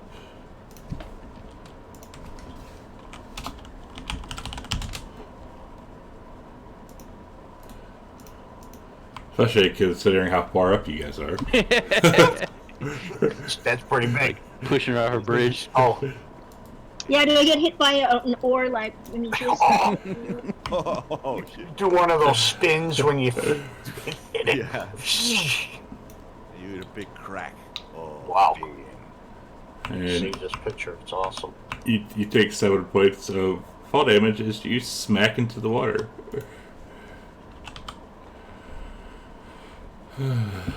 You hear her curse. Let's see. I got water breathing on too, right? I think it was just after a long rest, so he hasn't had the chance to cast it yet. Yeah, because you guys just did No. your long rest. All right. And I'll use my movement to kind of keep an eye on her from the side of the ship, but I'll. Like, can I stay far back to make it harder for her to hit me with an arrow or something if she tries? That's the rope of climbing. She's not gonna take it now. She might break out of this. I just want to keep an eye on her, but try to stay under cover from her arrows. Like maybe It'd be stay like, low to the deck. I don't think you can fire while swimming. I think this Yeah, is you're receding into the distance because there's like 100 people rowing, so you're like, bye! Maybe you're gonna get hit by every row on the way back. Oh, shit. I She will don't know if you eventually can- get into the range. It'd be like of getting Aura. caught in a propeller. I'm wondering if you can make them turn around because they're on their way. Well, I guess it's just the path. They're not the ghosts, so you could conceivably make them stop. You're not dead yet. You're not dead yet. Keyword. Anything else from from Corbin? Other than the movement and keep an eye on her, that's it. I'm going to raise my halberd, and I'm going to try and chop off Camus's head. And as I lower it, suddenly I snap out of it. I'm like, what's going on? You're not, huh? And I look at Camus, and suddenly I realize that I've been under some influence. And I'm going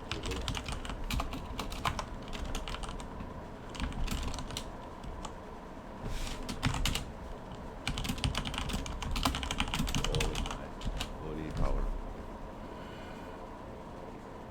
I'm going to, Craft bear. Oh, nice. I'm going to extend my hand to help him up and say, I'm very sorry, my friend. My mind was lost in a fog, and I did not realize it was you.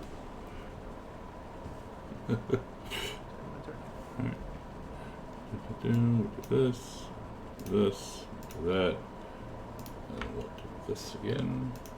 Maybe she can break out of it this time. Nope. Jesus.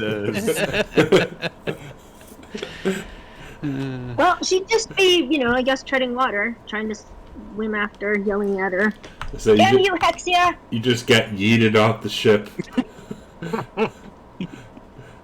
I would say, well, it's actually, damn. I have a thing where it says how fast this thing goes, but I can't find it for the life of me. Actually, if she's there, she would get a bonus from the aura on her next save. So maybe you want to move her token to the hold. She's now in range, I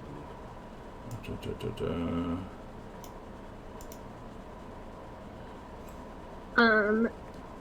She would have Nyx. She would still have Nyx attack him, though. Okay. And then Nyx would probably follow her.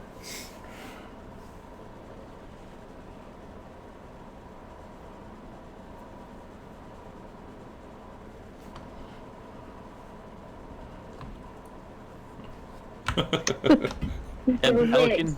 Jesus. You have to turn that toaster into scrap metal.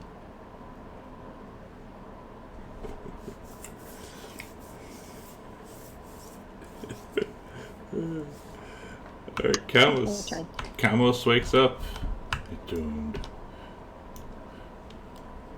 That's my line. First, I check. I just scowl at the centaur as he's telling me, "Oops, my bad," and I look past him to see if Kyra and the Lady of the Coins is still asleep. They are. Okay. And the guys are still rowing the ship too. All right. Can I make a perception check to see if I hear screaming coming from outside the ship Sure. or anything? Yeah. What is that? That would be spot, right? That is perception. Perception. You know how often I make those kind of rolls. In the tower or just out in the open? Open's fine. You do not. I guess everybody's fine. And I go upstairs to check out what's going on over there. Let's see. So that would be. That takes me to over here. Yeah. And right there. what do I see? You see. You hear snoring coming from up top, and then you see Corbin kind of looking over the water, and you would see Nyx kind of circling him. And you'd see little, metal pinions sticking out of him. And you do not see Arcadia. Okay. Well, I'm assuming that I'm going to spend my full movement walking, not running, just tactically. And so how much movement have I spent right now? I'm keeping track. 5, 10, 15, 20, 25. I'm going to say that that's most of my movement from down there. And then I'm about there. And do I figure out that that Arcadia is in the water? Because Corbin's watching her, so if you look down, you're almost like right above her. Okay, but that was my full And you turn. see she looks pissed off and she's screaming about Hexia. Yeah, she would be like right where my arrow is. All right. I use my telekinetic pull to try and pull her onto an oar. Ooh, okay. Are you resisting that? She feels something and she's not sure what it is. You know Well- how she But is loves it- being. Well, she would like Yeah, so. exactly. You would like as he looks over, you would see like the queen, or like who sentenced your mom, or the people who kind of screwed your family over. And is she trying to pull me to her? How does Kalmus do? Is it just gonna like put his fingers to his temple or something like that? You know, Oh, I you do mean one I'm of those. I'm doing That's one why of I those can't see dramatic his hand, right? gestures. Yeah, you wouldn't be able to probably see that so far up. Let's see. Hang on. But is the hand invisible? Yeah.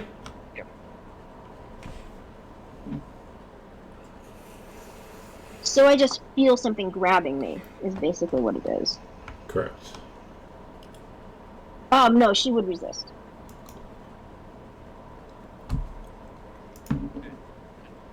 So let's see how you do. Oh yeah. Nice.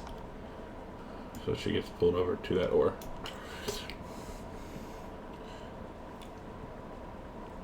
That's definitely my full turn. Butt Nico, or Spider Nico. Ooh, you charged. Alright. So, Demetrius has calmed down, correct? Yes, and you've seen him heal and help Kamos back up. Sorry, my bad that I nearly splattered you into the wall.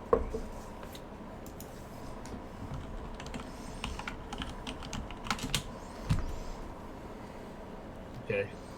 Could be a trick. Maybe he wants to kill him twice. Yeah, go for 3 times while you're at it. Yeah. So Nico is going to drop the spider and fall. Ah, what happened to you, dwarf? And then fall to the ground. Rude. What the hell got him into us? And do we remember the dream? Oh, absolutely. Ah, Lutheria again. She's reached into our mind. Her tendrils We'll get her. wrapping about We'll her get psyche. her. Do I hear any ruckus coming from up deck? Give me a perception. Let's see, it'll be a 12. DC.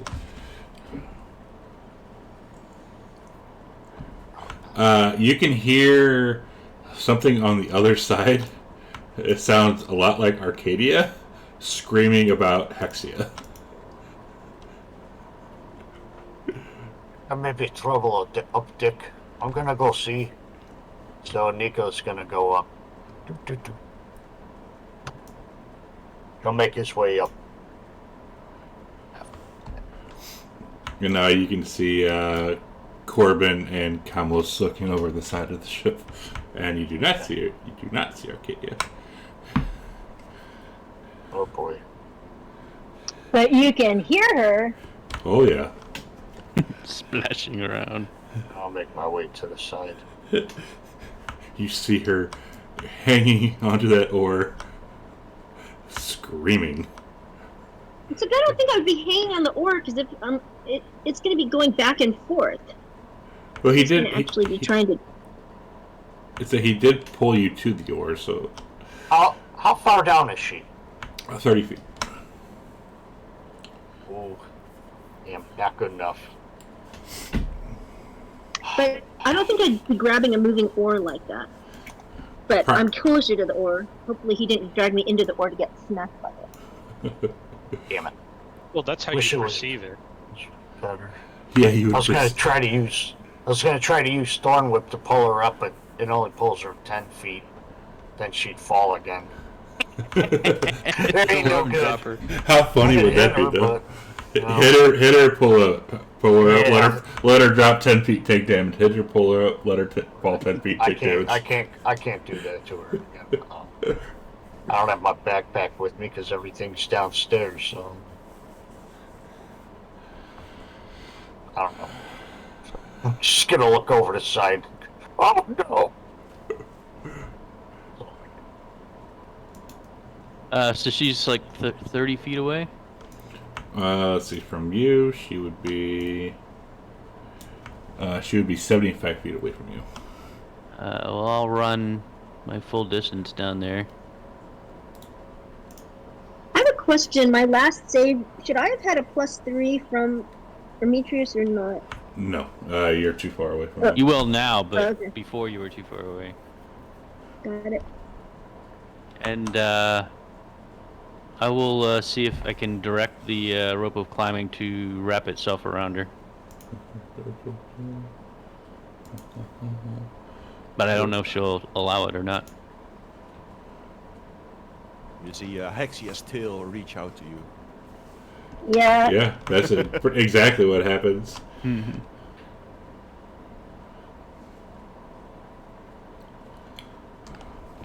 Can it wrap around her against her will, or just she just doesn't take it? Let's see here. I mean, it would not. I would say it'd still wrap itself. Because it says you can also tell the rope to fasten itself securely to an object. Yep, But she can attack it. that's fine. And you can't call a woman objects on stream. Corbin can. Alright, then I will do that to keep her from floating away, and that's it. Alright. Isn't she confused now that there's 2 Hexias? Because we got Nicodemus and me? Now there's 3 of them. I'm going to do a percentage check to see if I hear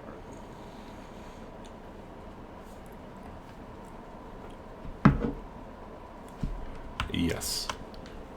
I am going to move over here and going to pierce through this hole. It gets smacked by an oar. No. Yeah, I'm just going to stand like to the side. Yeah. Do it. Right. Yeah, you'd see her probably thrashing in the water, screaming obscenities about dragons. I'm going to push one end of my rope of climbing through this hole, and the other end free so that she can grab it if she needs to. Now Arcadia sees 2 tails. His tail's everywhere. Hey, at least maybe she can't cut through both of them at the same time. The rope of climbing has a respectable armor class. And she fails again. Oh, even with the +3. Okay. So now, Arcadia, you are wrapped around by Hexia's tail. 2 of them. No, the other one isn't wrapping around. Oh. The rope has 20 AC. Yeah. So you can attack it. I mean, Um, you do think it's a tail. Yeah, I think she would. She can hold her crossbow with her one hand, but instead of using her other hand to load it, she would grab the dagger out of her sheath and try to cut it. I'll just roll a straight, and then Correct. well, right now it's targeting Corbin, but should I take the target off of Corbin then, and Yeah. then just roll a straight 20? Yes. Okay. Yes, the rope has better armor class than Corbin. It has better armor class than anyone here. Except the gods. Oh yeah, you absolutely do hit it. See if she managed to permanently destroy this rare magical item. All right, that's 7 points. Ooh, that was the max. She starts to saw away at the tail. She's gonna attack it again. Misses. Not this time. How do you miss a tail? How do you miss something that's wrapped around you? Well, she's splashing around the water, so. I guess the rope is moving. I guess the rope is like animated and swinging left and right. True. She's getting beat by she's an gonna oar. have exactly. She's gonna have Nyx attack Corbin again. Okay. Get her! Hear her yell. How can you tell which one it is? Because there's two of us up here now. Well, that's true. You were the original, though. That's true. Yeah, you are the original. I don't know if she can tell that anymore, though, after being thrown off the boat. Well, that's true. Who's looking over right now? Is it Nicodemus both are, I and Corbin? think. Except Nyx knows. Nyx would be looking at Corbin. Nyx has not Yeah, seen I guess yet, the so- rope. If the rope is my tail is wrapped around you. Truth. Hey, Ralphie. I didn't Alright, expect so this to Nyx go is going far again. Like, Bring it on, pigeon. how does she not? She keeps failing this save. It's hilarious. Death by pigeon. Mm-hmm. She's doing really well.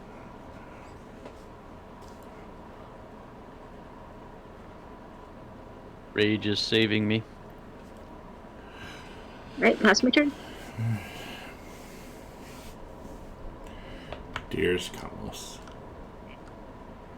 Well, it worked so well last time. I'm gonna, once again, move up a bit and just try to pull her up the oar, another 5 feet.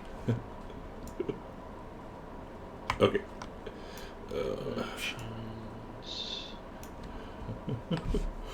I wanted to do firebolt, right? I mean, why not? She succeeds. I think that means she was able to resist, right? Correct. Okay. I think that's the most useful thing I can do, so I'm calling it around. Hi, Ralph. You're wasting all these great saves against me. Can't get the wisdom save for my life. Katie is still holding on to the oar. And wrapped around the rope. Yeah, you could try and pull her up on the rope. but Yeah, I'm gonna. I'm try not sure we pull want her to, up. though. She's still fighting me. Well, we can at least get her to the top of the deck. Hopefully, We need to bring her around. Go I get have the an piss idea. I have bucket. an idea, guys. I have an idea. around. What are we gonna keel haul her? Get the piss No. bucket. Need to snap her out of it. I have a great idea. Drop a brick on her head? I don't know. This will 100% snap her out of it. Hey, Ralphie. What? What? Nico's just gonna try to pull her Okay. with the. We give you a strength check or something like that. Yeah, because Arcadia's not a select girl. Straight 13. And to make it easier on you, do this. She weighs 145, but she's struggling. Yeah, so you can probably get her about 10 feet. Okay. I tried. I'm trying. I'm helping. Was it Corbin again? Mhm. Can I tie the rope to the railing here? Sleight of hand, because she is wiggling. Alright. DC 12. Nice. Got it. Nice. Alright, so I Ooh, tie those the are rope pretty off. nice. And I will. Now that the rope's tied off, I'm gonna run below decks to get away from the angry bird. Okay.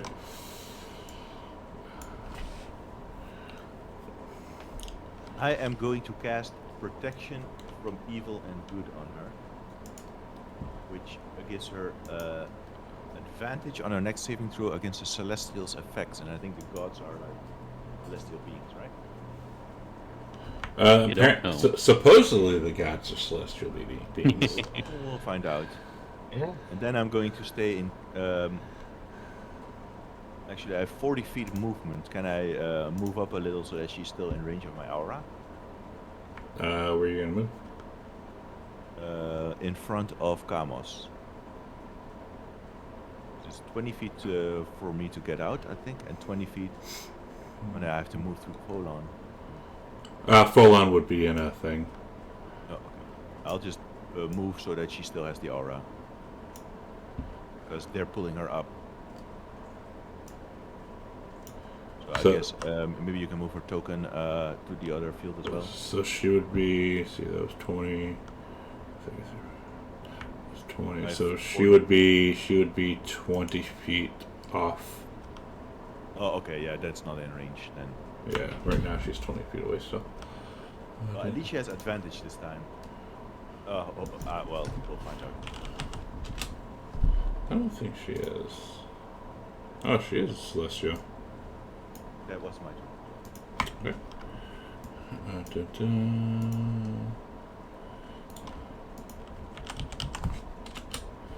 We'll do this, and then we'll do this.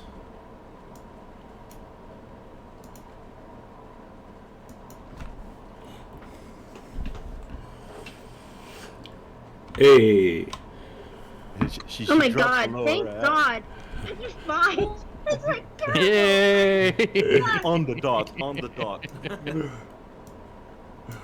So you were wiggling against the tail, and now you notice that it's just a rope, and see some of your friends looking over, worried at you.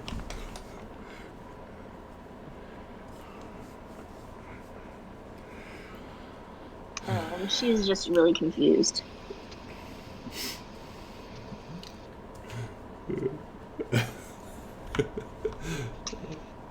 She sheathes her dagger and grabs a hold of the rope. Alright. Climbing back up. Yes. Alright. Cool. You're back up on the deck. You sometimes have these moods, Arcadia. And you're out of combat.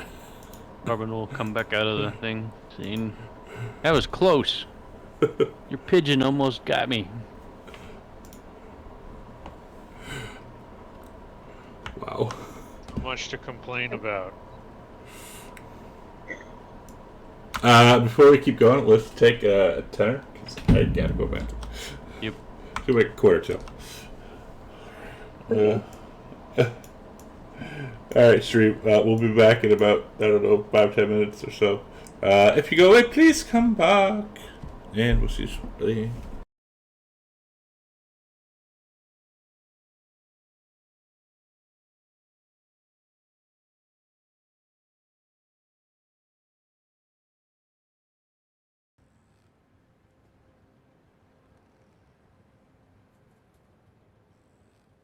All fail. That was giving me Berwyn flashbacks. Jesus. It's terrible. And my wisdom is not that bad.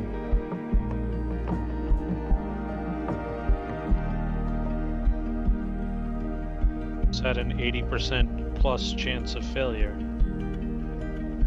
Yeah, that's high.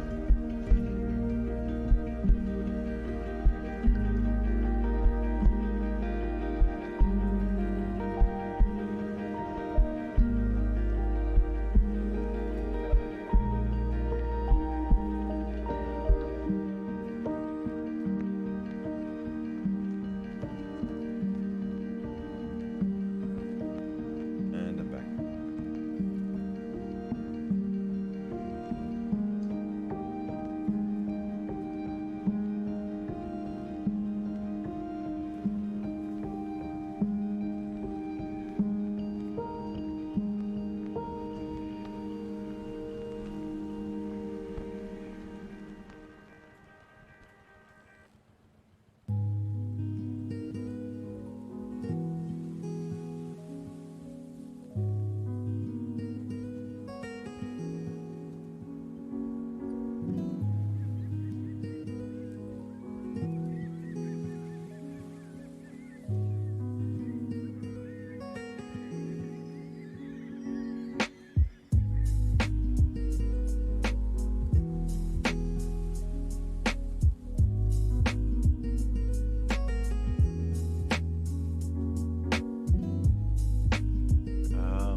had about 30 HP, so I knew if I got lucky I could one-shot him, but then I got a crit.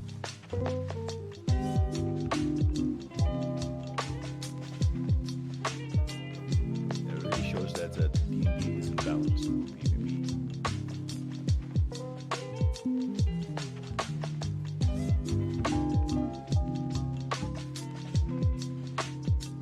Me too. Yeah, same. That's what I was thinking.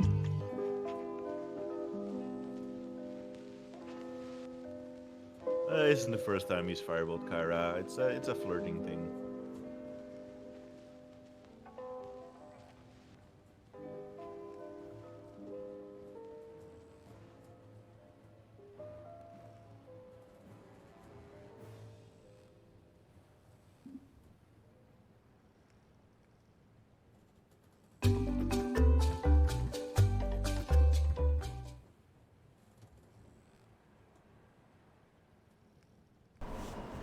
And we're back. Quick. That was fun. Now that y'all are starting to come to your senses. I'm giving Nico a little touch up with the wounds. But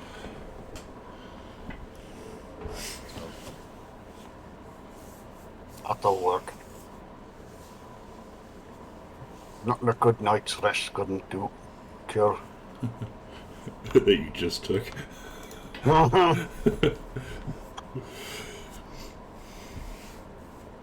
Arcadia scowls and storms off.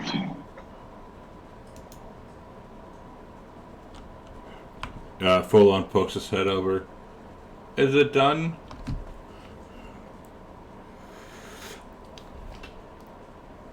yes, it's the loot area 6. Evil bitch.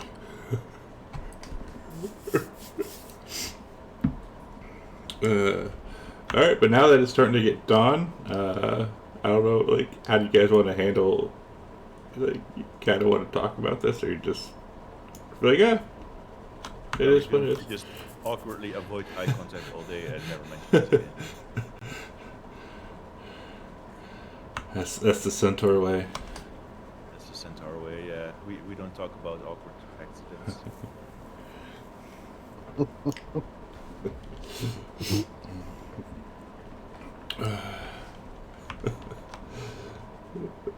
Alright, I guess we're gonna awkwardly avoid talking about it. Nice. As dawn starts coming up and people start moving around ship, Pythor will come walking up and, what the hell happened to you guys? One word, loot area. Bitch. Can you post that text excerpt from a dream, by the way? Yeah. Oh yeah, please. Dream journal.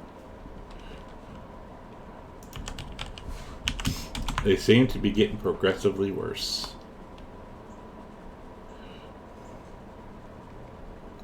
But I do like that they all seem to have a theme. Like, you know, she was kind of making a point that when you're starving and you don't have anything, you're happy with very little.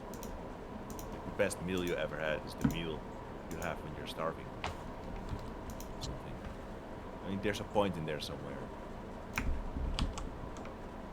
Well, they all were eating. They ended up eating one of the people, which could also like us attacking each other too. Yeah. Like it shows that mortals are like savage when it comes to down. Being godlike message. I'm sure it's something deep beyond the end of a mere horse. Are we back? Yeah. I don't know if you wanted to awkwardly talk about it, but Arcadia stomped off, which is her way. Kind of funny if you think about it. Last time this happened, we ended up hog tying her, and it almost happened again. Corbin would like to take a short rest so he can heal up. Sure. Roll him if you got him. Hey.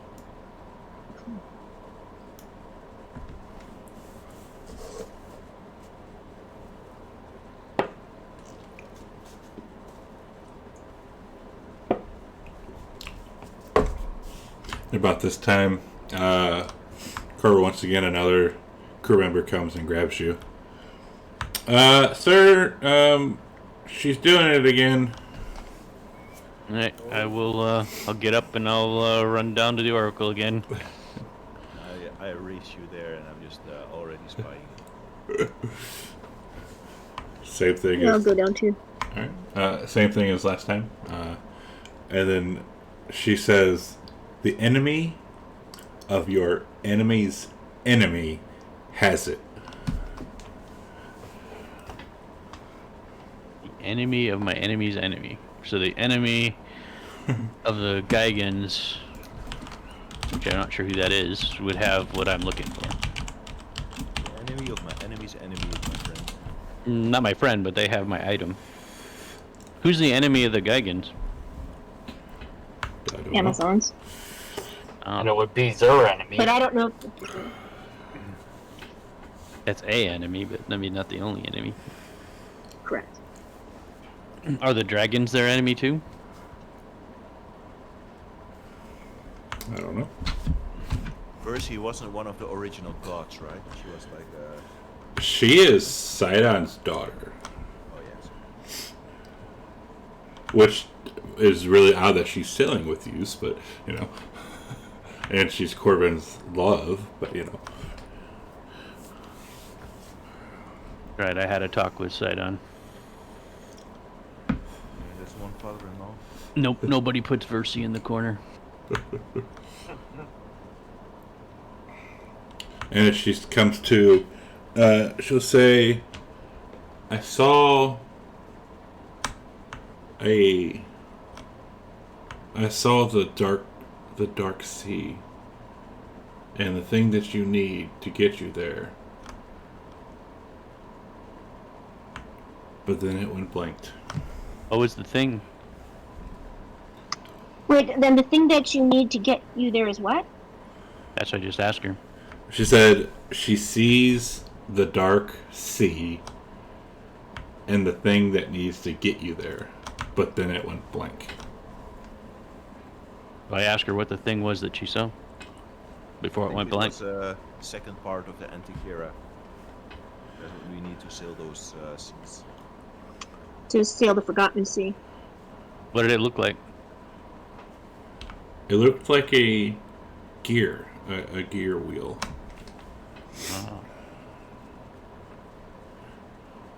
And this enemy of enemies, what did it look like?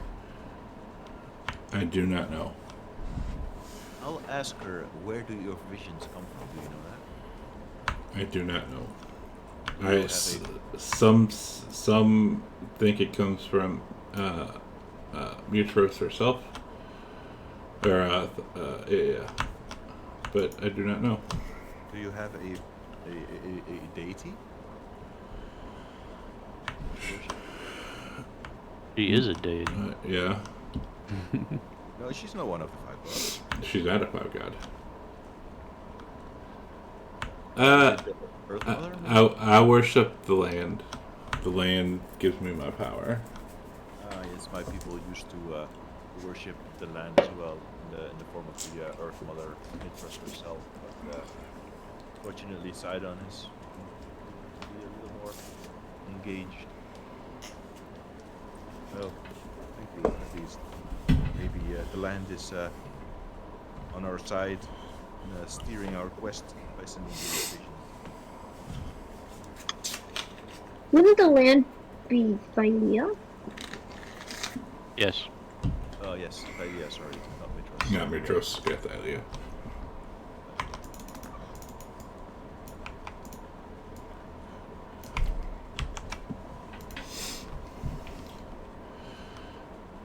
Alright, that is start of day 2.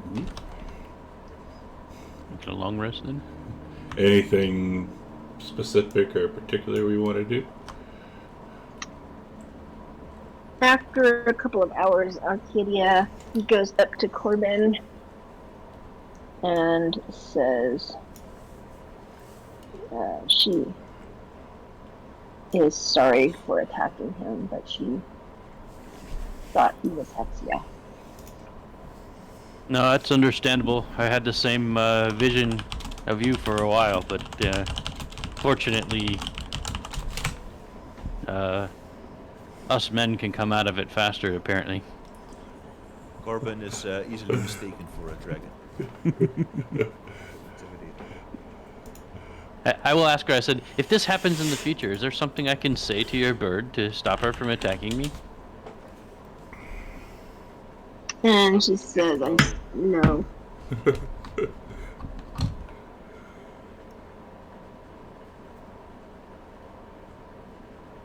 Corbin will shake his head. All right, we'll just have to be prepared, I guess.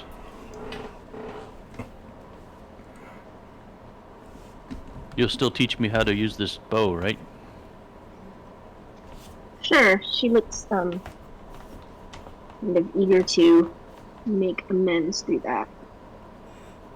So she'll say, do you want to work now? Sure, there's still time left in the day.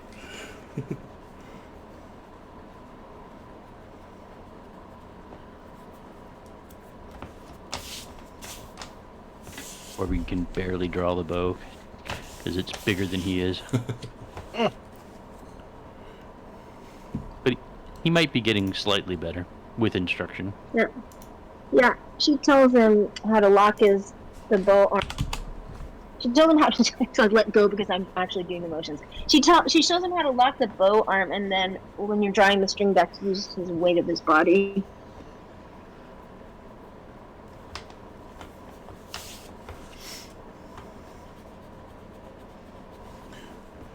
And then she says, men often rely on brute strength when really technique is better. You're still an Atalanta quote.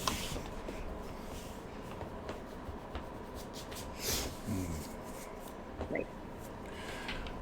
Alright, at this moment, is everybody on the top deck? Or is, I don't know, because Demetrius is down, still below, I don't know. I've been on the top deck. I just. Okay, so let's do this.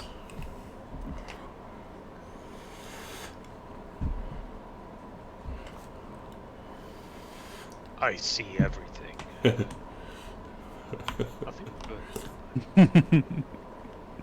Not like I have, a special ability to see beyond normal sight or anything. Right. So, ooh, thank you for the idea. So Nico, Arcadia, Corbin, off on starboard, like way off in the distance, you see a large something flying in the air. Almost blacks out the sun for a moment, and then you see it dive straight down into the water, and then a few minutes later takes off up into the air again. You can't quite make out what it is. Just that it is massive. Big bird over there.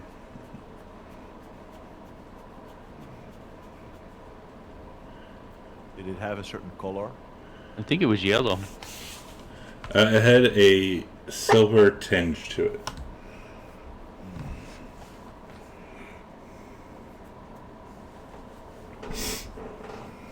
Was it bigger than Icarus? Yes.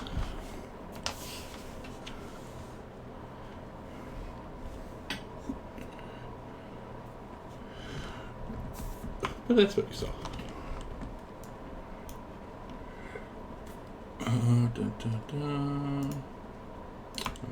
Alright. Outside of training, anything else for day 2?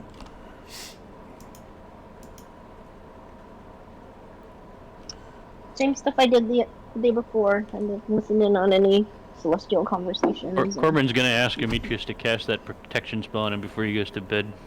He's paranoid. I'm out of magic. He used it all fighting. So doomed. I'll have a talk with Folon.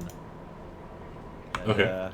I'll say, Folon, can you tell me a bit more about Scorpion Island? What are the centaurs there like? Are they also submissive like you? Oh, harsh. Submissive? Yeah. Well, you seem, no offense of course, but you seem a little not so eager to fight or anything. I'll fight when I need to fight. If my lady asks me to fight, I will. So I assume your tribe, since you told me it was cursed, lives together with a tribe of riders? Yes, so I'm part of a lineage of centaurs who have lived there for centuries.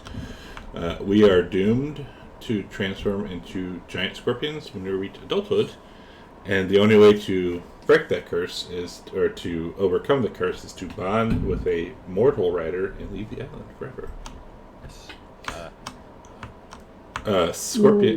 Scorpions of every size and color live on the island, including the ones that used to be ours. We hear the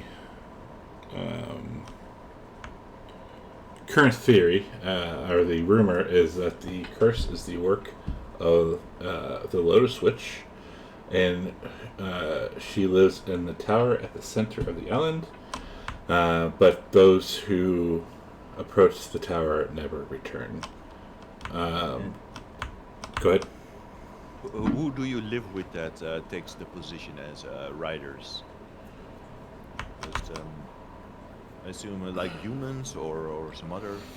Anything mortal. Okay. Is there a special? I assume your village is shared, like half centaur, half people that ride them. Sometimes. Do you have interactions with other centaur tribes? Well, the centaurs there are all young and kind of dumb. There are no elders, because all the adults leave the island or they turn into scorpions. So the knowledge that so many of us are doomed kind of makes us wild, as we all know that life can be very short.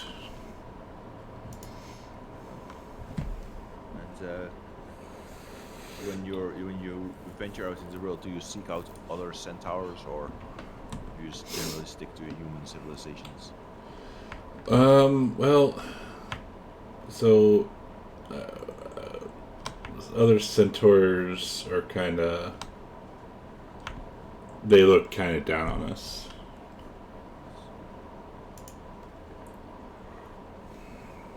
Yeah, they look down on me as well. It's kind of what we do. Well, you are kind of small for a centaur. So I've been told. I've put plenty of centaurs in the dirt. Anyway, thank you. I remember promising you that we will go to Scorpion Island one day. I intend to keep that promise. Thank you, my friend. I will drink to you tonight. Would you like to share with me? No, thank you. I need to stay sober for this important journey. A centaur who doesn't drink? Wow. Okay. That was about it. Yeah. He'll kind of mutter off to himself about pansy centaurs who don't drink. Yeah, he's still a centaur. So that was that a conversation that you just kind of pulled him aside and did on your own? Yeah, you could have heard it, no problem. Corbin will run over and say, "So there's an island where centaurs actually let you ride them." Yeah, it's a perfect place for you. Scorpion Island, I assume it's under the constellation of the Scorpion. Well, Arcadia would. hang on a second. Go ahead. Nope. Is everybody else out of earshot except for the party? If you want them to be, yeah. Arcadia says, I found it very interesting that he said the curse could only be broken if he finds a mortal rider. He said that twice, mortal. So I wonder why Kyra is he still cursed, or is... Oh, well, I think it's been 10 days, right? Since you first encountered him, yes. Well, So it's, like, what does that say about Kyra, then? If he said mortal. well, Kyra did lie to us about the island of the gods, or the palace in the clouds. And we did see her go down. It's just something I noticed. They are hiding other things from us as well. I asked them earlier about my own god, and they were being elusive, or straight up lying. There is something about the origin of these gods that doesn't add up, but it may be that what they believe a mortal rider might not be actually a mortal rider, just a rider. I mean, one of the gods is dead, right? Yeah, the queen of the gods. Well, she's sacrificed herself, but she's just dead to this plane. Yes.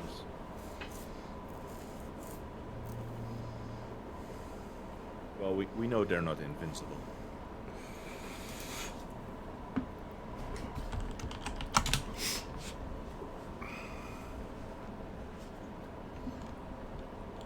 Alright. Let's see here. 2 seconds, I'm gonna look something up.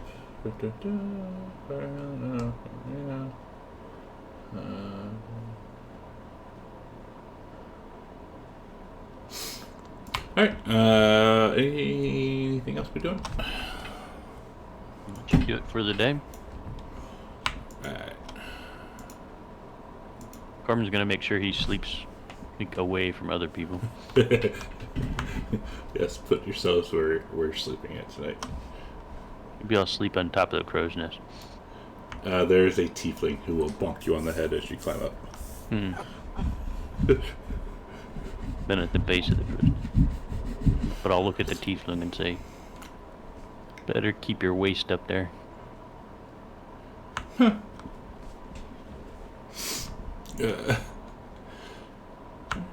And day 2, beginning of day 3.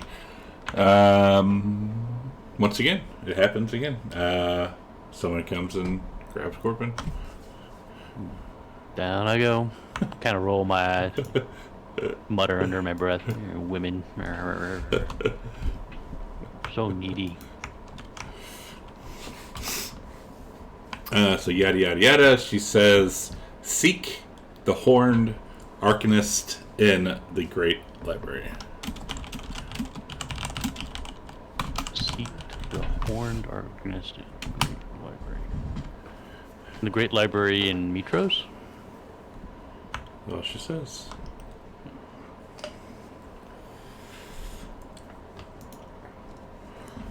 And as she comes, Find a horny arcanist. Got it. as she comes to, she will say, I saw a vision of a horned being wearing a coat in a great library. He is the one you need to seek. Me personally, or the group? The group. Oh damn, we were just there a few days ago. Maybe we don't know what library it is. Truth.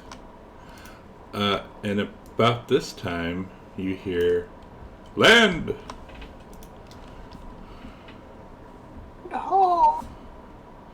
Land, land!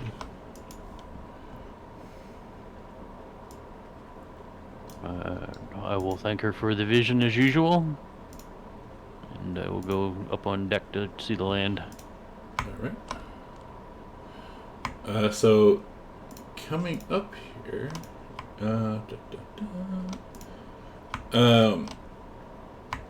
you are approaching a Rocky Island.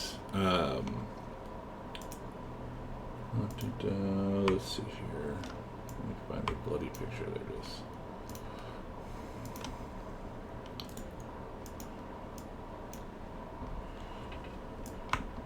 And that little dot is the Ultros.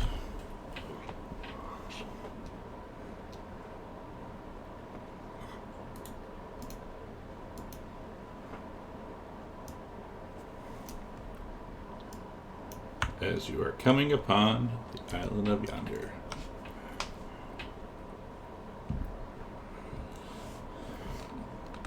So how do you want to do this? Like, you kind of want to sail around the whole ship, or the whole ship, around the whole island? Do you want to, like, send something out there? Or what do you want? Well, it's like, I know the first thing I want to know is what kind of coastline do we see? Is it shore? Is it cliff? Is there, people living there? Or is there signs of a civilization? So where you're at right now, it's all, like, you can kind of see this. It's all, like, rocky, and it, small inlets, like, it'd be too small to kind of bring in a ship. You do see, like, some signs of civilization, but they are all, like, ruins. Okay. Do we have smaller ships on our ship to take us in? Yeah. Like, do we have our dinghies? Yeah, you got those two right here on the, if you look at my map. Alright. Yeah, these are here. Oh yeah. Maybe we send the bird to check out some of those. Since we're trying to be stealthy, maybe we check out some of these ruins. Yeah, I think send out the bird would be easier.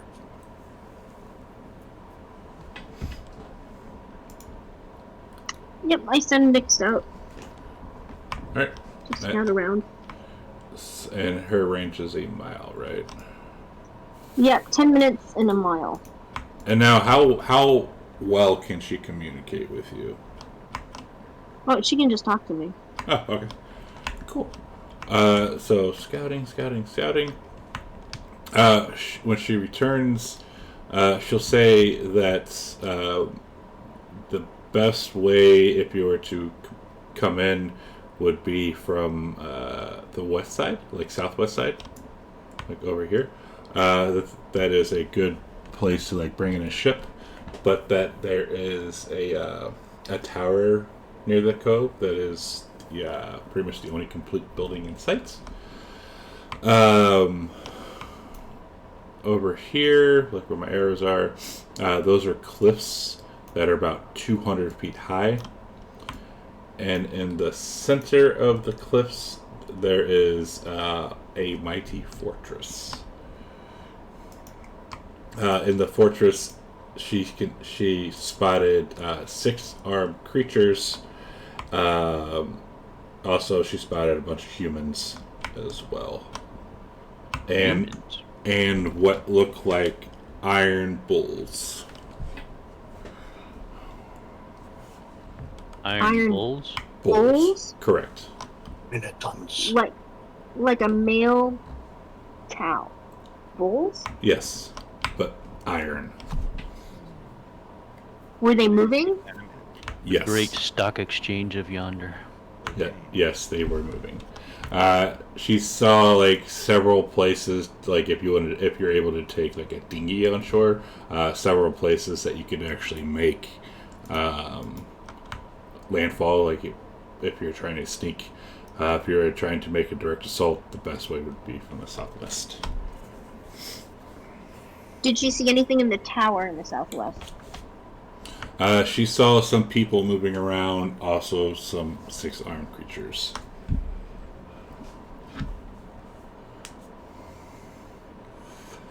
And then to get from the shore where the tower is to, there's a clear path from the tower up to that small fortress, or that fortress, which is about a half a mile.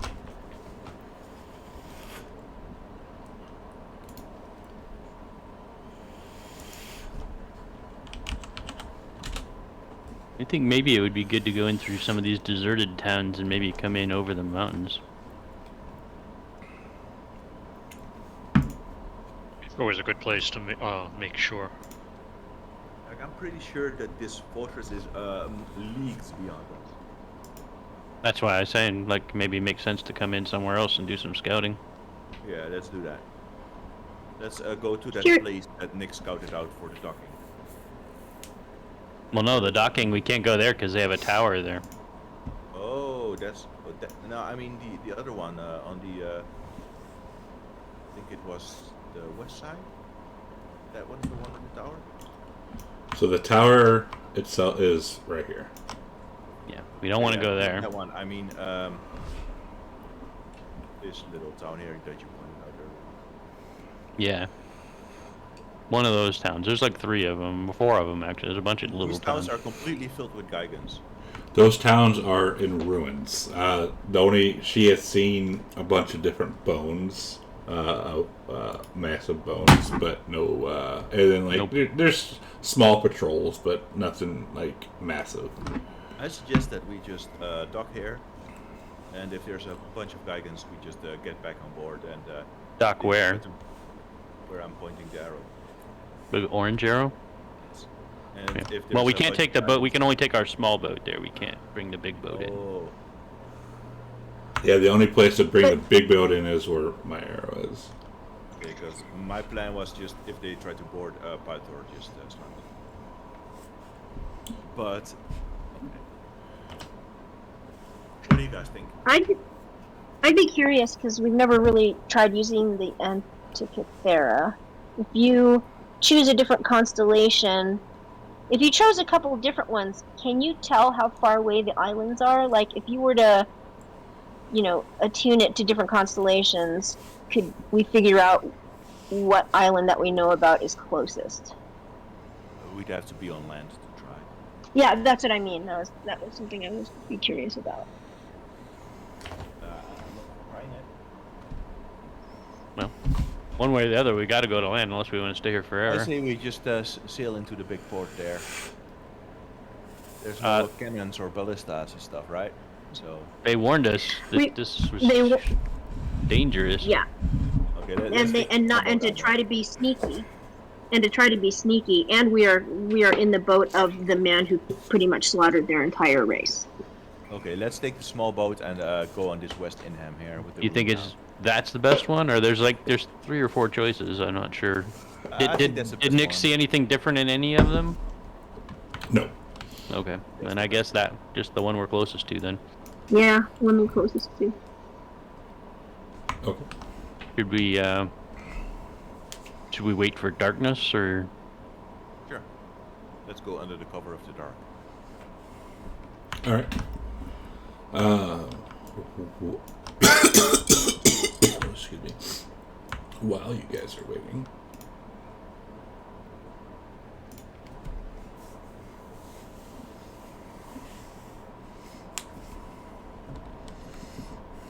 Very perceptive today.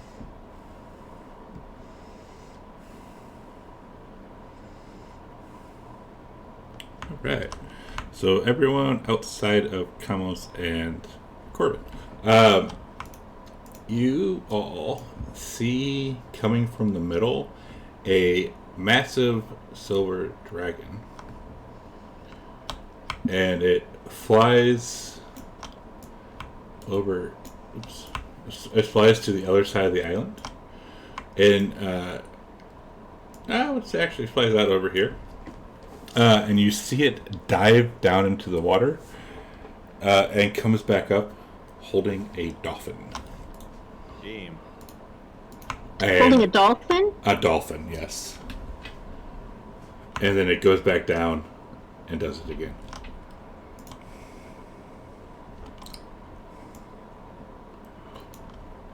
And then it flies back into the city, or to that little area, and flies back down. It's I getting mean, that dragon alone is something not to be messed with.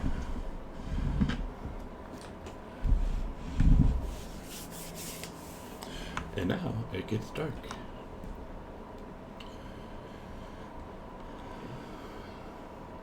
So I guess we enter the little dinghy and we begin sailing out towards the island. All right.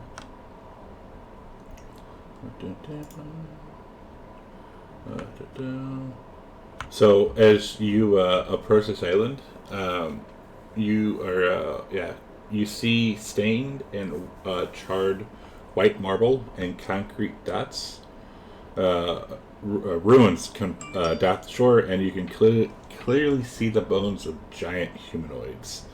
The relatively intact structures have doorways that are unusually tall and wide. These skeletons, do they have 6 arms? Yes.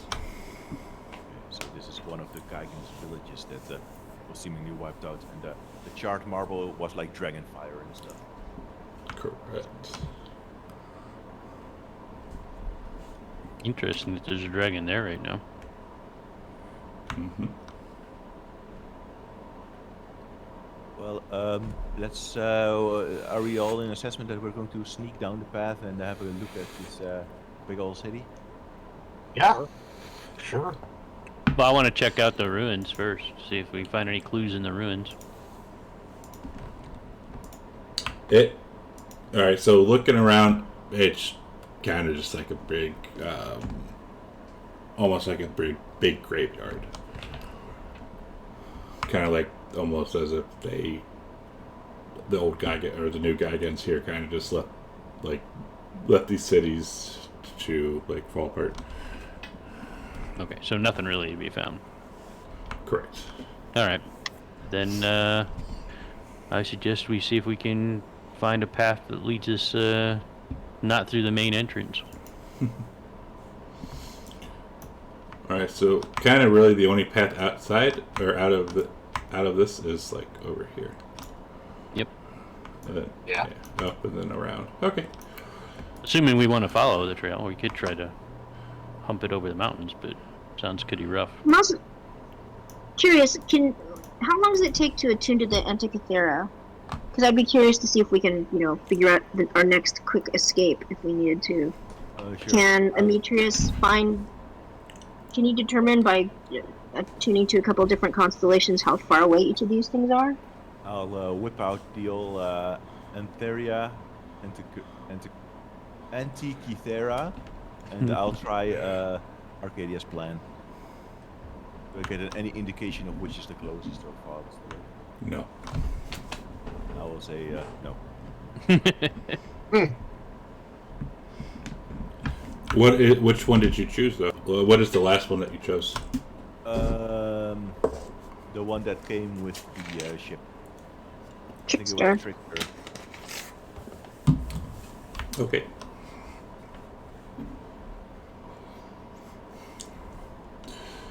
So how do we want to go about this? Where are we going? Group stealth check towards the city. Are we taking the path? Because there's a clear path, or are we going to try climbing like the 200-foot cliffs? The path, but like we're Yeah. off to the side of the path in the woods. Okay. That's about it. Stealthy path. Let's see. Who has the best stealth?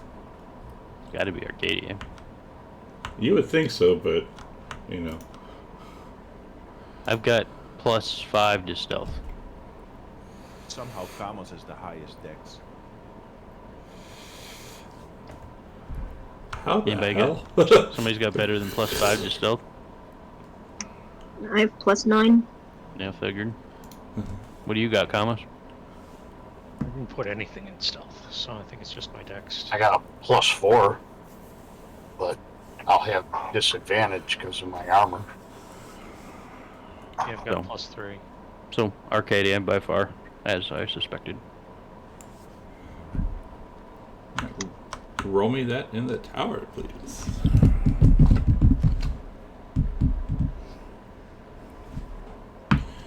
Okay. So, as you are heading up the path, I'd say probably right where it kind of intersects, you can hear a couple, some talking, but I don't think anyone speaks Geigen, unless I'm wrong. Oh no, doesn't. No, I speak Draconic. Oh, then it was Kamos, because I'm pretty sure we understood Kaigen at one point, right? Let's I see. took Minotaur. Oh, man. So not Geigen. All right. So yeah. So yeah. Well, just put it in the tower, and what do they say? No. So yeah, you hear the talking. It's not giant. But you're able to kind of get into the bushes really quick. As you see two 6-armed creatures walk by. They're in their lower arms. They're holding a shield in each arm. The middle 2 arms, they have like javelins, and then the top 2 arms they have spears. Jesus Christ. OMG. Yeah. And then they're heading down this path. They look like soldiers. Yes.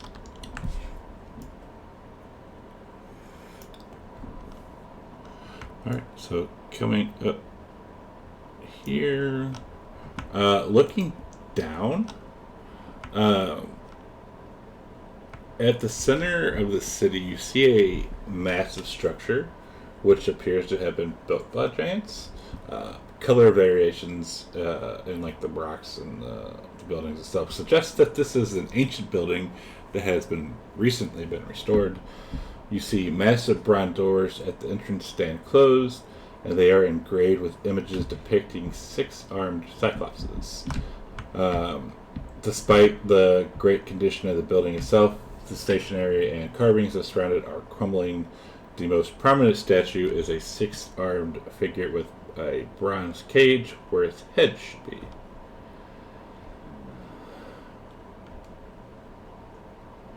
Do we see any of the humans? You do. There is, since it's night, there are not a ton of people out, but there are small patrols around the town. So they're patrolling, so they're the guards. Correct. Do the humans look like slaves? No. Maybe we could sneak in. I will put the axe of Xander in my bag of holding. Hide it. How many people are in a patrol? For the Gaigans, there are 2. For the humans, there are 4. 4. Does it look like the humans are like of a variety of people? Like they are dressed in all sorts of manners? Like would we stand out severely if we walked? Yes. They're in uniform. Is the uniform of you see a Sidon symbol on their uniform. Okay. Maybe we could lure somebody out. Are And there any buildings close to this end? No, this is just a path. And I would mention that all these people are all human males. So no gnomes, no old people, no women, certainly no centaurs. Okay.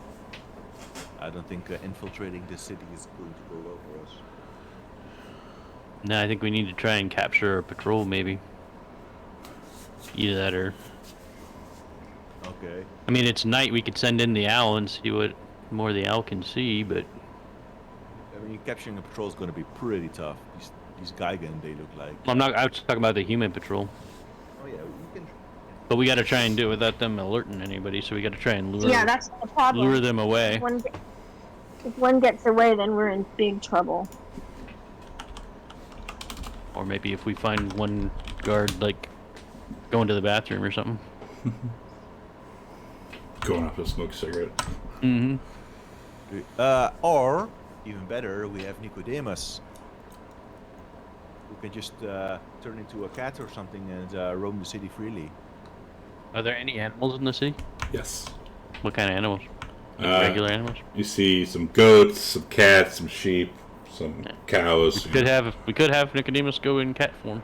You do see a massive pen, which I would say would be like 100 foot by 100 foot, and you see 6 of those iron bowls that Nix was talking about, and they are moving around. Kamas, do you have polymorph? No, I don't.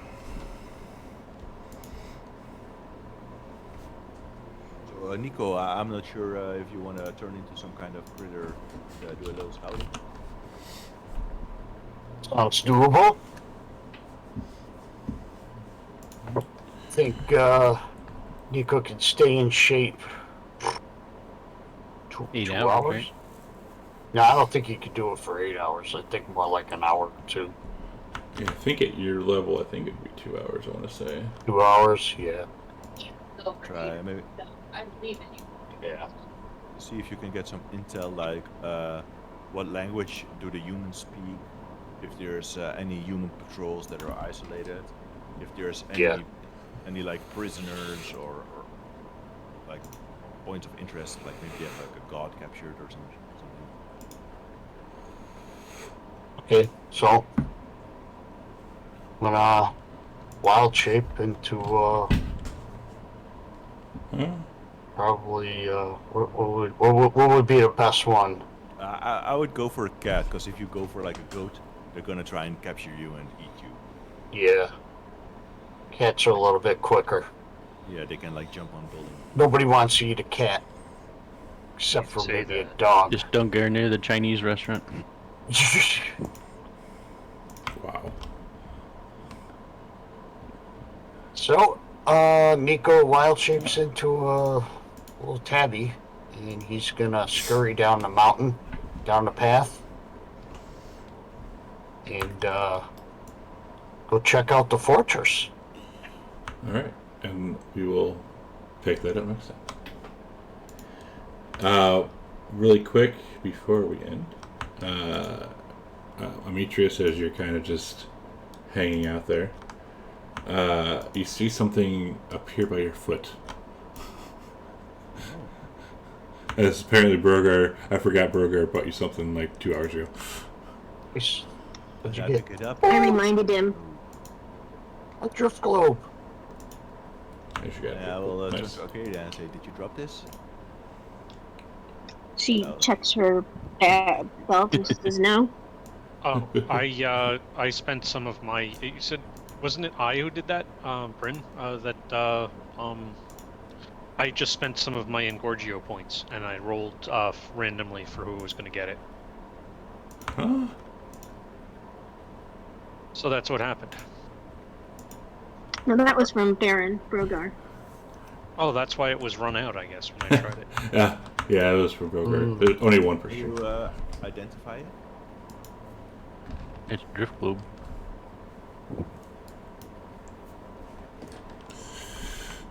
So we will pick up next week with Cat Nico sneaking into the city. Right. Cool. Sounds like fun. Yeah. I always love doing reconnaissance. It's the best part. What could possibly go wrong? Yeah, okay. I know, that's right. What What could possibly go wrong? Yay. Alright, cool. Yeah, that was fun. I wasn't expecting over half the session with you guys just fighting each other. That happens. Yeah, sometimes it happens. Alright. We quarrel with each other. Boy. Damn dirty apes. They got to throw Arcadia into the ocean. And then that's a highlight. That was good. It's like, is she gonna kill this woman? Or leave I her wasn't behind? sure she'd get left behind the boat. I was a little worried about that. Oh, like if you guys wouldn't have caught her in time, yeah, next round she would have been probably out of range. That would have been kind of funny. Oh no, not me. That would be me. Yeah. Alright, guys. I gotta get the dogs out. All right, who let the Same. dogs out?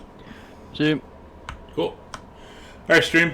See y'all next week. that Thanks, was- Gorgio. That was fun. Yes, sir. That was fun. Next week we'll be back. Session, what are we? 38. 38, damn. And yeah, hopefully we'll see how it goes. So thanks, and that's all I got. We will see you next week.